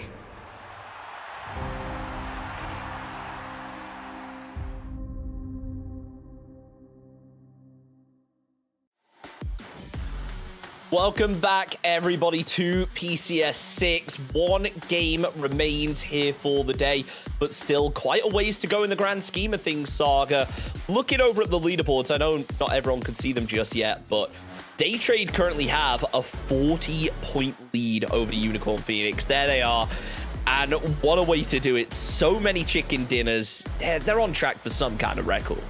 For sure. I mean, everyone might be born ready, but Daytrade certainly built different in this one with so many wins that they've picked up already. Unicorn Phoenix even being left in the dust at this point after a so back and forth day one between the two, and game one as well going Unicorn Phoenix's way today. But it's just been an absolute complete domination of the lobby by Daytrade, and it's hard to even pinpoint anyone who's come close to taking them down. I'll tell you one team that has put up some good fights and is starting to get a bit of a run together. It has to be Made in Thailand. Currently 5th place overall, but on track to keep stacking up some decent points, and really impressive all in all from them. I want to see them do more, get up there to the top end of the leaderboard, because right now, currently sat on 33 kills. That's not the kind of momentum and power we'd expect from a squad like. You maybe expect them to come out swinging a bit more, but there could be an element of, look, this is continental competition now. It isn't necessarily as easy as just running through the lobby and fighting everyone. You really do have to be 2-3 steps ahead of everyone else. Yeah, and particularly for a roster that does have the long-standing presence of Escalucia, but the young fraggers as well of Jacob and Rogue, who, I mean, they've only really been on the professional circuit for a season or two, but this is not their first rodeo at the international level. So definitely seeing some progression through it as well. So good to see that they are able to start picking up some points. Team Bliss breaking into the top 6, very close to top 5 and beyond as well. But, oh man, it really is just the Daytrade show today. All in red. There's no other way to put it, is there? I mean, they've sponged up just so many points. Let's see if they'll be able to do the same, though, in our final match of the evening. We're heading back to Erangel, but don't worry, there's going to be plenty more matches coming tomorrow, so you can still get your Miramar fix if you're a fan of that map. And what a way to wrap up the evening. It feels like it's gotta be a good one. It's gotta deliver to our expectations, because they've just been set so high tonight by the quality of games we've had. Yep, and we're of course going to be starting it off with a brawl in Pachinki between the Expendables and Attack All Around, because of course we are. It's just the way things go these times around. You can already see them hopping on out of the plane, heading in that direction. This time, the flight path a little bit more south towards the eastern side, so a direct drop into the Millie base for Team Bliss. Maybe not even having to cross the bridge at some point. We might see the Millie zone, and maybe that could be that catalyst to finally have somebody else in the wins column for today. You gotta hope so. You gotta hope they're gonna leave room for another team, but at the same time, Unicorn Phoenix, they're gonna be looking at this. They're thinking, hold on, that was supposed to be our win. That was our turn to win. Let's go and get it now. It's not really a surprise, though. Pachinki going to be contested once again. The Expendables versus Attack All Around. This time, Gems isn't going to find himself a crowbar and instead finds himself a weapon. Jun is really struggling there, trying to shoot through the parachute. It makes it tricky, but the teamwork coming out from the Expendables has already taken Gems out. Jun is going ham with that thing. The pistol kill onto Jayers as well. It leaves Attack All Around with only 2 players left up. Gloom, though, on 1 HP. This is a travesty for AAA, as in the end, the shotgun works out. Only 1 player left up. It's all but over. This is a head-in-hands kind of moment. Well, Jankurov this time does have himself a little bit of utility to work with. Gets a good grenade in up on the rooftop. The man with the VSS. Oh, he'll get dropped as well. Janku still putting up a battle. They're not completely out of it yet. And with that final tag as well, health pretty even. 9 bullets in the M16. I don't know. Maybe he can just do it. Maybe he can pick up the pieces, but there's only 1 potential revive. That could have been it, but the wall just getting in the way of that shot. He might be able to grab the revive just using that shack for cover. Levi's 9 shots left to try and deny. You have to think it's over as Levi's tries to drop down below. Needs some meds, needs some ammo. You got to think if he finds a couple bullets, he's going to be pushing that quickly. Instead, though, wants to go for the revive. They realize Jun is going to be out of it, but maybe have an idea of where 777 is instead. The Expendables getting back up to 2 players. They have something that Attack All Around don't, and that is going to be meds in the back pocket. Levi's, though, instead just decides to hold, realizes that they could get peaked just a moment, but instead they're going to be playing on the 3 stack. Both teams know where the other is, and now as the Expendables get back up to a 3-man, not only can they heal, they can heal and get to a full 3-man squad as opposed to the kind of scattered 2-man that AAA are currently having to deal with. Janku just holds the edge though, using the bush for cover. On these players peeks out, it's unlikely they'll be able to spot him right away. The smoke is there, the shotgun in hand. Now comes the time for the Expendables to move, but Janku, he has to hold his nerve, and now he's lost the line of sight. Just going to make a cross all the way over, trying to use the footstep audio to time the spray. Janku won't quite make it, but well, they've managed to get all players back on their feet who are still standing, still alive. It's a 2 versus 3. Whereas in the center of the zone, as we have shifted over towards the east, no milli zones today will be. And TP taken down as made in Thailand. This is more their style. As we said, they love to make moves early. 2.5, 3 minutes into the game, they're in the vehicles, they're pushing for their central position. This is exactly why catching Alter Ego out, another kill point for them. That's 52, closing the gap onto the 4th place as well. Saga, we've seen how powerful shotguns can be. At the top of a 3 stack with a pump, you got to be feeling pretty good about yourself. But first, you have to try and keep your teammate in it. And Janku is very split from his squad. 777 going to try and move in the double barrel in hand. He's got a teammate there for support, but Janku is just waiting. He breaks the glass. That could be a bait as to him jumping outside, but surely they're going to hear the footsteps above and know that that's not the case as Attack All Around now look to group. Levi's coming up the stairs. He's playing point with the M16. Immediately after he gets shot, you know his teammates are going to try and peek, but instead he just runs out into the open. Flashbang coming out from Janku, but he's able to spin around, gets the flank onto 1, almost the 2nd, but unfortunately the Expendables managed to clutch it out. Duck with the shotgun, and beautifully played from the Expendables, knowing how to clear, even if it felt like it wasn't going to go their way. Dropping down from the roof with a shotgun, almost the surprise factor off angle for Glooms, but not quite to be, because Duck Juice brought his own double barrel and finishes off the job for a 2nd time today.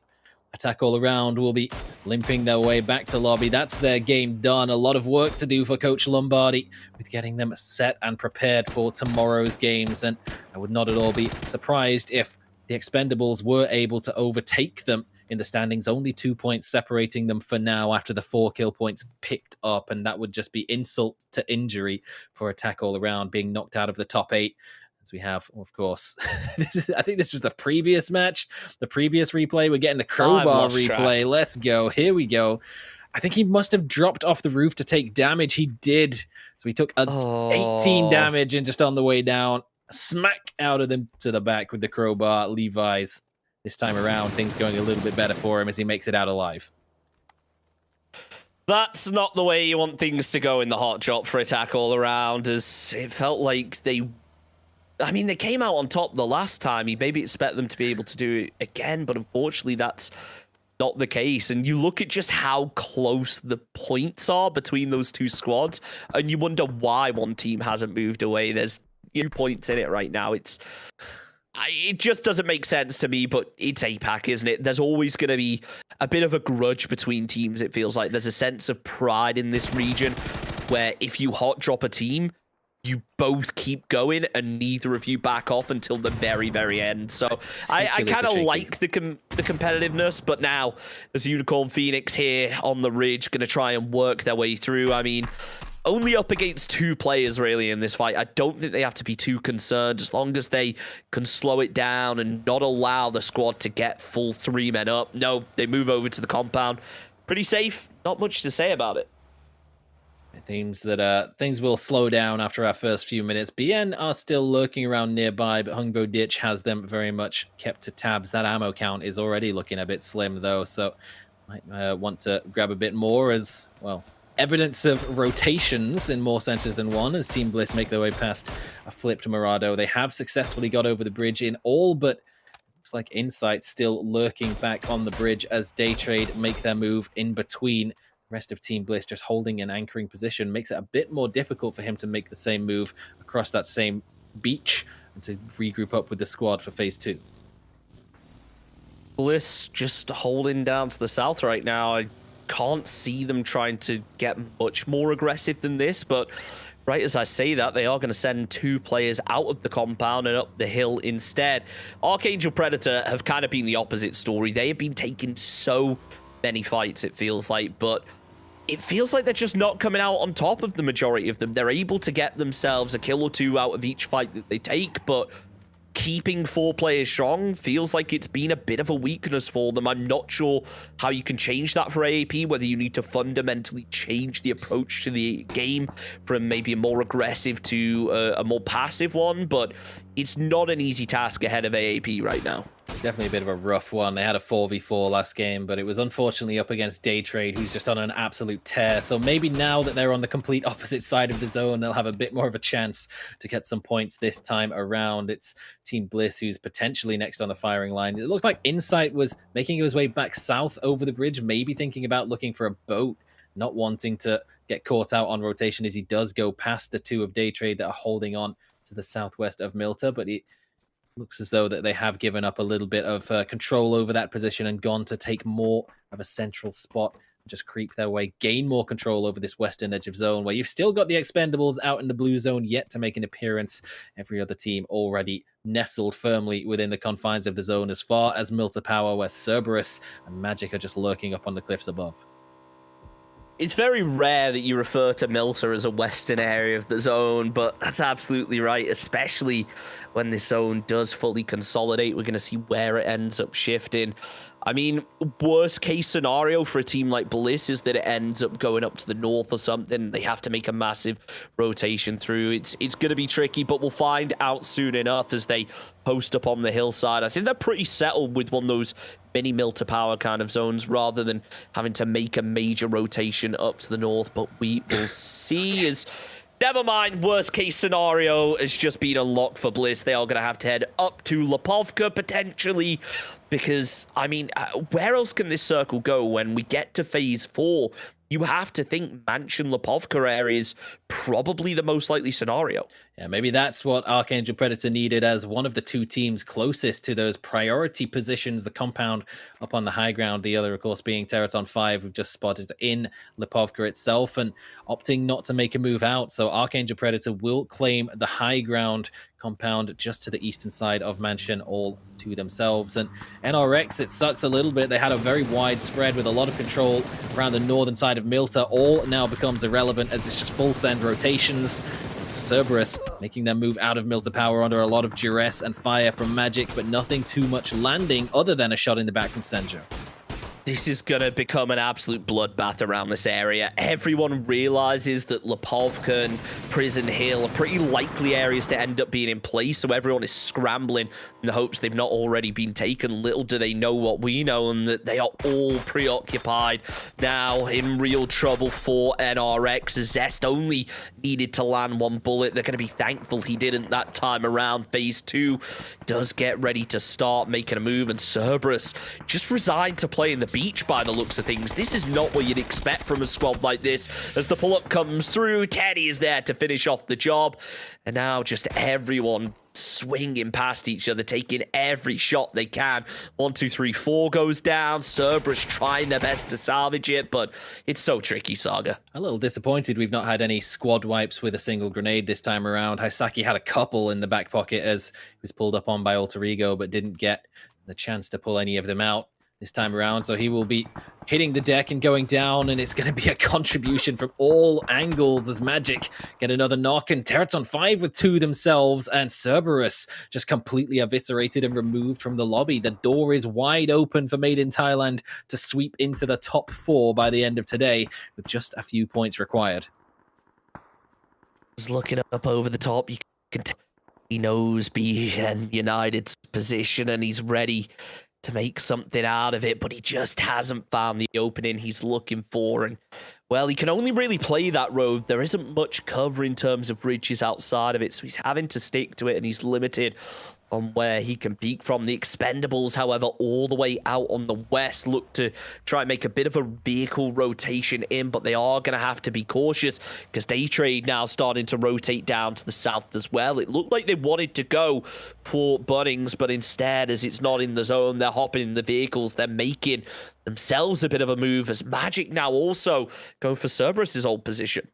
Yeah, they will bypass Bunnings. They were hoping to snag that position, get it, but no, couldn't quite do so. They're going to settle for Alamo instead, as Leon's Q is, well, he's really being forced under a lot of pressure. That he has been left behind a little bit as the rest of the squad have started to make a move. Petdret will hop in the vehicle and start to head back to try and help him out in just a couple of seconds, as Team Bliss still scouring the angle to try and find this lone Magic Esports gamer, but he's on the way. He's already disappeared. Checksing putting some suppressing fire in over Team Bliss. And once again, they are able to hold on to that position. A very wide spread for Magic all around the low ground beach, the coast. He has been spotted behind the tree, but with the smoke up, should be able to mount up in the vehicle and make a swift exit, regroup with the rest of the squad. But we're going further and further in towards the coast, the bay just south of Lipovka.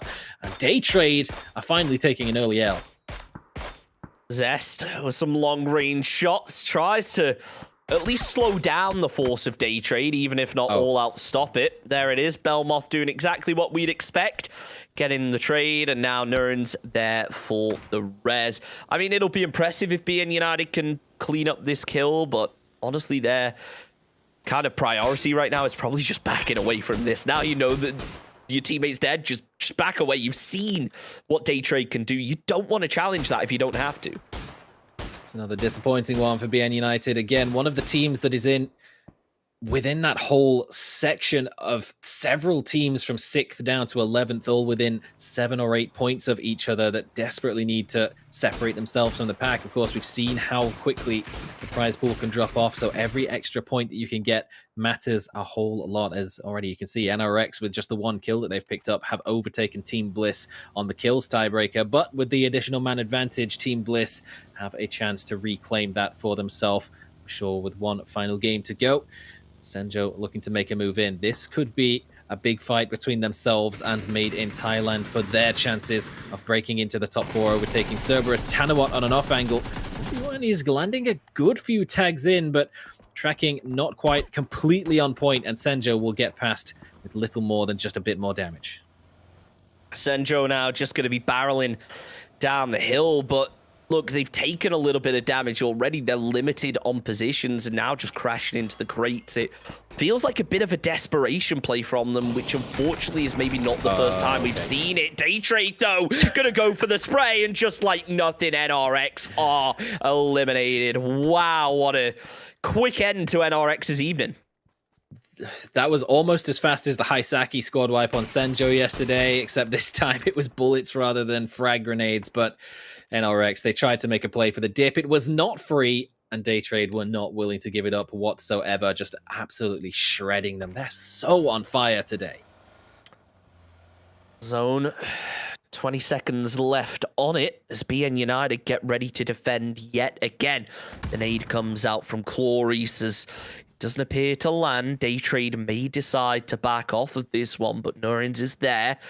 He's ready to try and get involved. The circle does get ready to pop, and we'll see where it ends up. It is phase 4, remember, so likely to shift away from the water, whether that's northwest. In this scenario, it's going to be prison. This is a bit of a tricky one. If you're a team like Unicorn Phoenix, there's likely going to be a lot of teams coming down from this position that could potentially catch you in a bit of a pinch. A lot of angles, particularly to keep an eye out for, and well, we're getting the APAC sense from Daytrade that they've done having fun, they're done winning, but it's actually Unicorn Phoenix and BN United. Between the two, they're starting to pick them off down to just a solo remaining as they mounted up in the vehicles and tried to make a send, tried to assert dominance, but a combined effort from the two Vietnamese squads on either side of prison is too much for them to deal with. But Bounham United will still go down. It's Unicorn Phoenix who claims the last kill. But Belmoth and Flash revivable. Should Norians have the chance, we'll definitely need to get a smoke up, and they'll need to do it quick because Unicorn Phoenix, they have day trade in their sights. They want to clean them up. They want a chance to try and catch up on points, and Hungvo Ditch will provide it with a headshot. Beautifully done there. Day trade out of it. Now, Unicorn Phoenix, it is your time. That was definitely a conscious decision from them to actually make that push. As Team Bliss now on the southern side start to defend themselves. Monty is in a very precarious position, but he does see the player running in the open. Goes for the spray, but narrowly misses out. Wants to follow it up with a grenade. Potentially even get Mirage there, providing a little bit of cover. That works. In the end, he does. Last bullet finds the headshot, but only 31 bullets in his gun right now. None in reserve. Gonna switch over to the SLR. Tries to land one and does it somehow. Smell goes down. Monty with no ammo is just putting in absolute work. NBK is pinned down in position. He's spotted out as well. And Monty absolutely shreds him. Bryn going round the side. Should be there to finish off the job, but it's all too easy for Made in Thailand. As Jacob hears it, now is the chance for the squad to go for the reposition as both OC teams really struggling down on the south. I mean, who needs reserve ammo when you can just click the head? Mirage tries to make a send-in with the vehicle to finish it off with the seat swap, but it's the Molotov from Monty and the final bit of damage to come through from Insight. He has a chance to get some ammo and dish out even more pain. A long-range, high-arcing grenade over the top. Kang will get tagged up by it. And it's a response to a knock onto Checksing, but Exquisite is already on the way. Magic putting in some utility in the direction of Senjo. Might be regretting it. Wishing that they had it now to deal with Teraton 5, as one none is not going to survive that one either.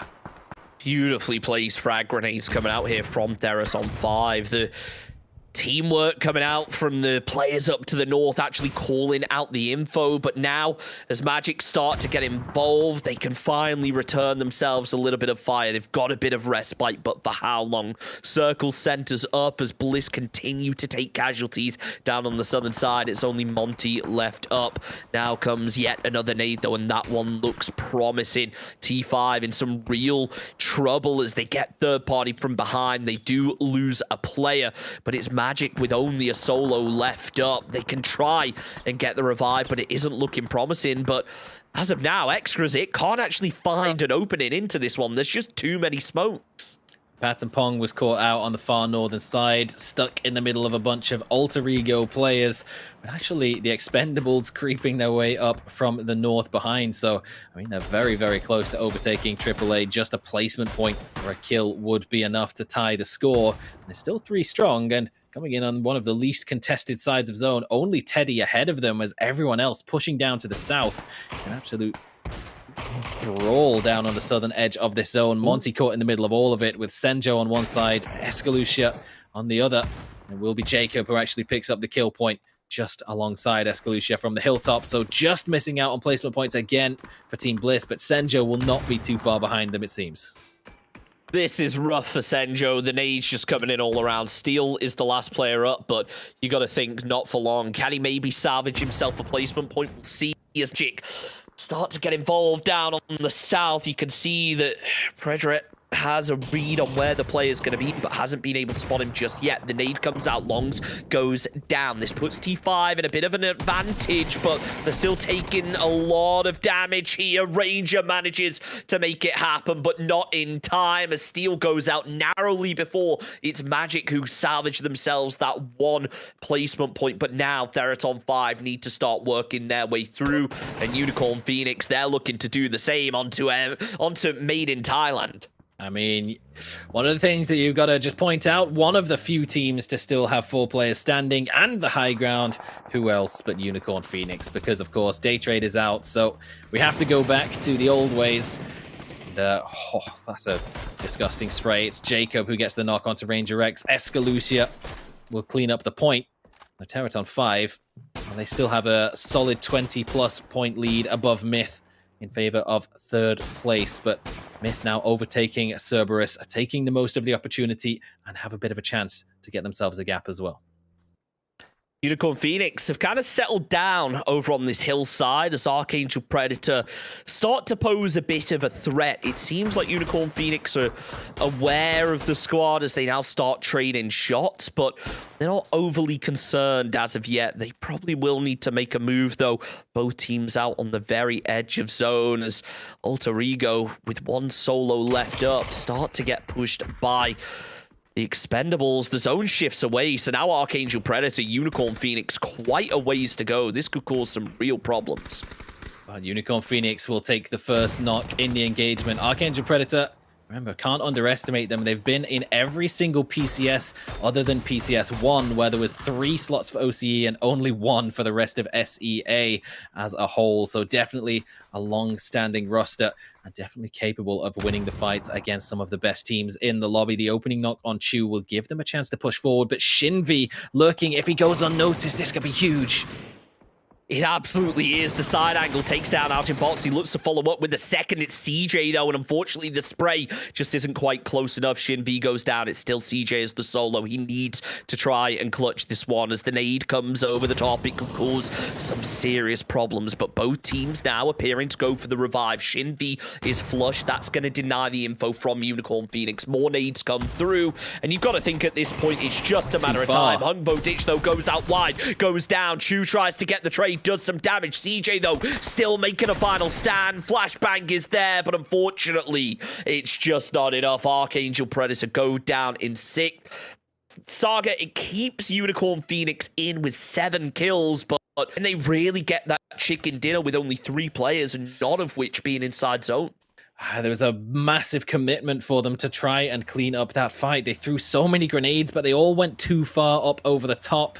They will be able to get the revive onto Hungvo Ditch, and they've got a vehicle to work with so they can try and find something, but really their only option is to head over and just crash directly into Team Extraordinaire in the compound. Everywhere else is just a wide open position. We'll see whether or not that's the strat that they opt to take. Oh, they've got a bunch of cars. Makes you think that there's some major rotation coming out here, but you got to think where to. Unless they're planning on crashing up to the north, it actually looks like that might end up happening. The pre-nades are going to start coming out here from EX, but Unicorn Phoenix, they are just charging in. They actually swung around to the backside of the compound to try and defend against any pre-nades as How throws in a Molotov. It becomes extremely rough for Unicorn Phoenix. The nade is close to Dat Blues. The vehicle getting ready to go as well. They need to get those heals off, or they could be in serious trouble. How's there to punish one, but does he know about Hungvo Ditch in the 2nd position? Seemingly not, but he bounced a flashbang off his head anyway. Chu catches How as he moves round the back. A nade underhand, knows there's going to be players close. Trick caught low with it, but it's not enough to find the kill. In the end, Hungvo Ditch watching the cross had success. Chu still the last player up, though, for Unicorn Phoenix. Things are really not going their way. That is the nature of a crash, as How watches the angle. He sees a bit of movement, tries to take the shot, but it doesn't work out. Don't forget, though, the Expendables, they've sent 777 round the back of this. He could still third party, even with Levi's out as a solo. Yeah, they're sniffing out whatever urban combat is available to them. It seems to be where they thrive, so definitely wanting to get involved, but having the movement onto the rest of the squad from Made in Thailand as Levi's caught out in the shack. He does manage to contribute a knock onto Rogue, but he was going down to the Molotov anyway, it seems. He will be flushed out, though, so that is a big potential loss for Made in Thailand, but with the position that they have, so much control in the zone, but How in the window, just catching Hungvo Ditch completely off guard, but Chu's found a shotgun, and we know how that story goes.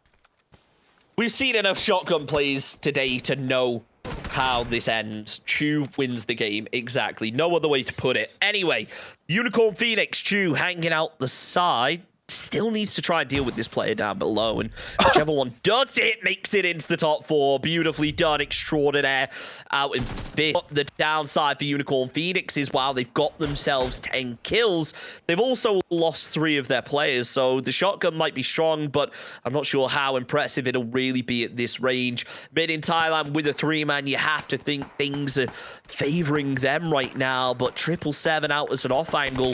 If he finds a knock, it could be a different story. The nade, though, is closed. Down it goes. Jacob finishes off the job. 4 players down to just Sorry, 4 teams down to just 4 players. There it is. It's over Down to just like 0. that. Made in Thailand, clean it up. There's the chicken dinner. We were wondering, Saga, is it going to go to Day Trade? Does it go to Unicorn Phoenix? In the end, Made in Thailand steal it away.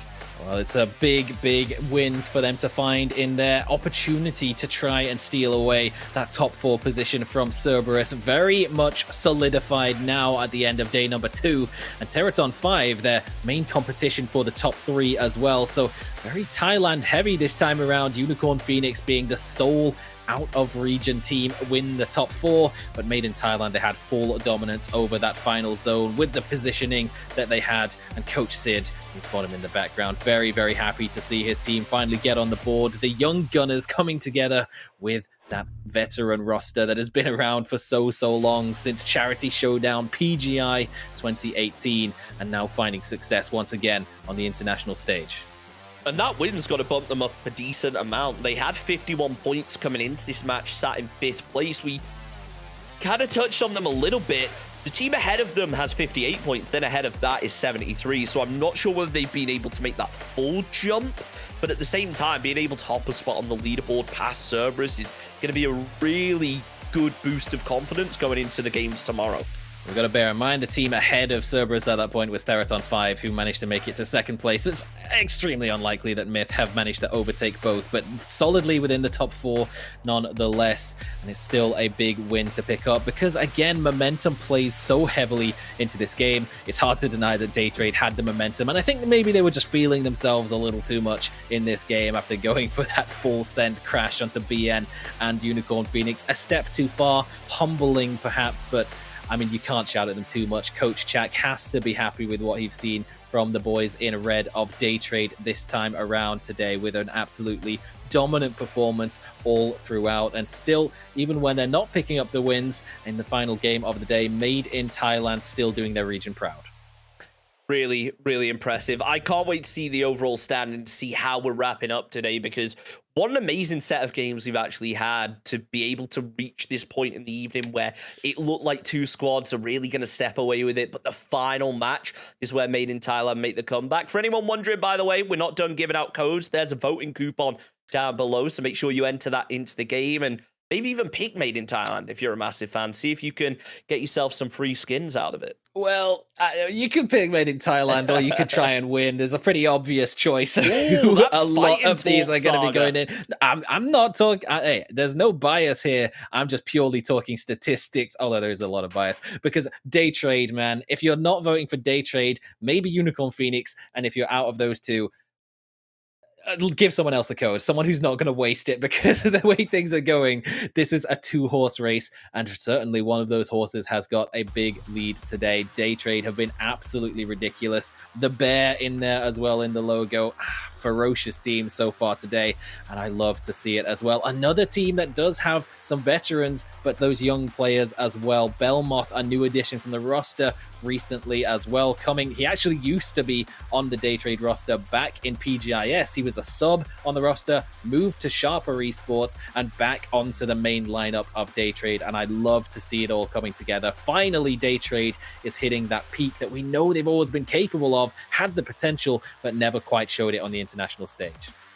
No, really impressive there from Jacob. 5 kills to go along with that chicken dinner and a pretty decent amount of damage. No more 90 damage and 4 kills coming out from any players in this lobby. I think they've all realized they have to step it up if they want that Player of the Match award. Yeah, and definitely Jacob stepped up. He was hitting not only the long-range shots, but the sprays out of vehicles from close range as well. And, well, getting nice and aggressive towards the late stages. When it was Myth against 3 solos, they weren't going to sit back and let the peaks come. They weren't proactive to end the game on their terms, and did exactly that. No one denying any kill points whatsoever, so it gives them the 11 points overall from kills in the game, plus the 10 for placements. So a big jump in terms of the points that they were able to pick up, but in terms of the standings, look, things have been so top heavy that a 21-point game, even when your main competition that's above you gets a 0-pointer in Cerberus, all it means is a 1-point jump in the standings. Still very close to Teraton 5 though, and with 4 more days to go, a lot of wiggle room for that top 4 positioning. But I mean, top 1, top 2 is looking pretty set in stone at this point, but still there's time for the rest of the teams to try and close that gap. But it's got to be something very, very special. You know, all I can tell here is that when Nations Cup roll around, Thailand are going to have a very tough time deciding on a roster. 3 of the top 4 teams currently from Thailand putting in work for their region. 147 points for Day Trade, though. That is a massive lead. I genuinely don't know if anyone outside of maybe the top 3 teams stands a chance of catching up with them. The lead is just that massive right now. It's going to have to be a falling off the face of a cliff, similar to what we saw from LG Divine in PCS2, though. But right now, they're averaging just under 15 points per game. It's so insane that I can't even say it properly. But like you say, PNC spots on the line for Thailand. I mean, we've already got Norins locked in. I would be very surprised if we're not seeing a popular vote for at least 1 more player of Day Trade, maximum of 2 from the same team, but surely Flash, Belmoth, Poochills, they're all deserving of an appearance. But it's going to be a bit of a waiting game. But there's so many players putting up a strong case for themselves from all regions as well. Vietnam and Indonesia yet to announce their selection methods. For OCE, it's an interesting one. It's the MVP of APAC, the MVP of Americas, and then a popular vote between the pro players as well. So any particular standouts from the OCE region that are standing out to you right now? Because I've got Monty on my mind. Tonight, look, Monty has put in work. I'll give it that. But I was actually looking earlier on at some of the proposed Nations Cup rosters for OCE, and I'll tell you that they're looking good. I'm not going to say what I want just yet, because we should probably wrap up, because we're getting to that point of the evening that all games are over. We still have so many more to come.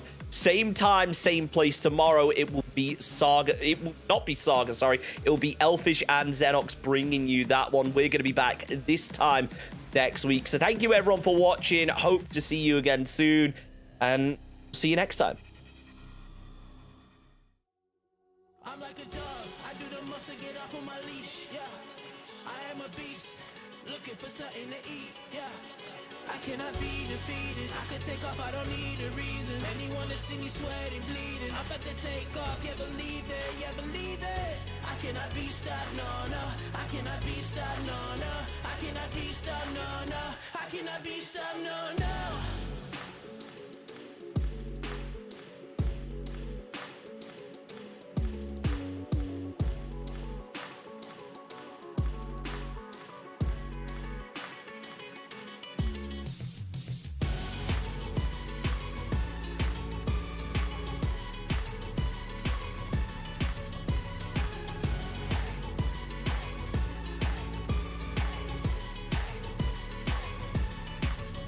I'm like a dog, I do the muscle, get off of my leash, yeah.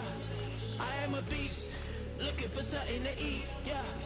I cannot be defeated, I can take off, I don't need a reason. Anyone that see me sweating, bleeding, I'm about to take off, yeah believe it, yeah believe it. I cannot be stopped, no, no.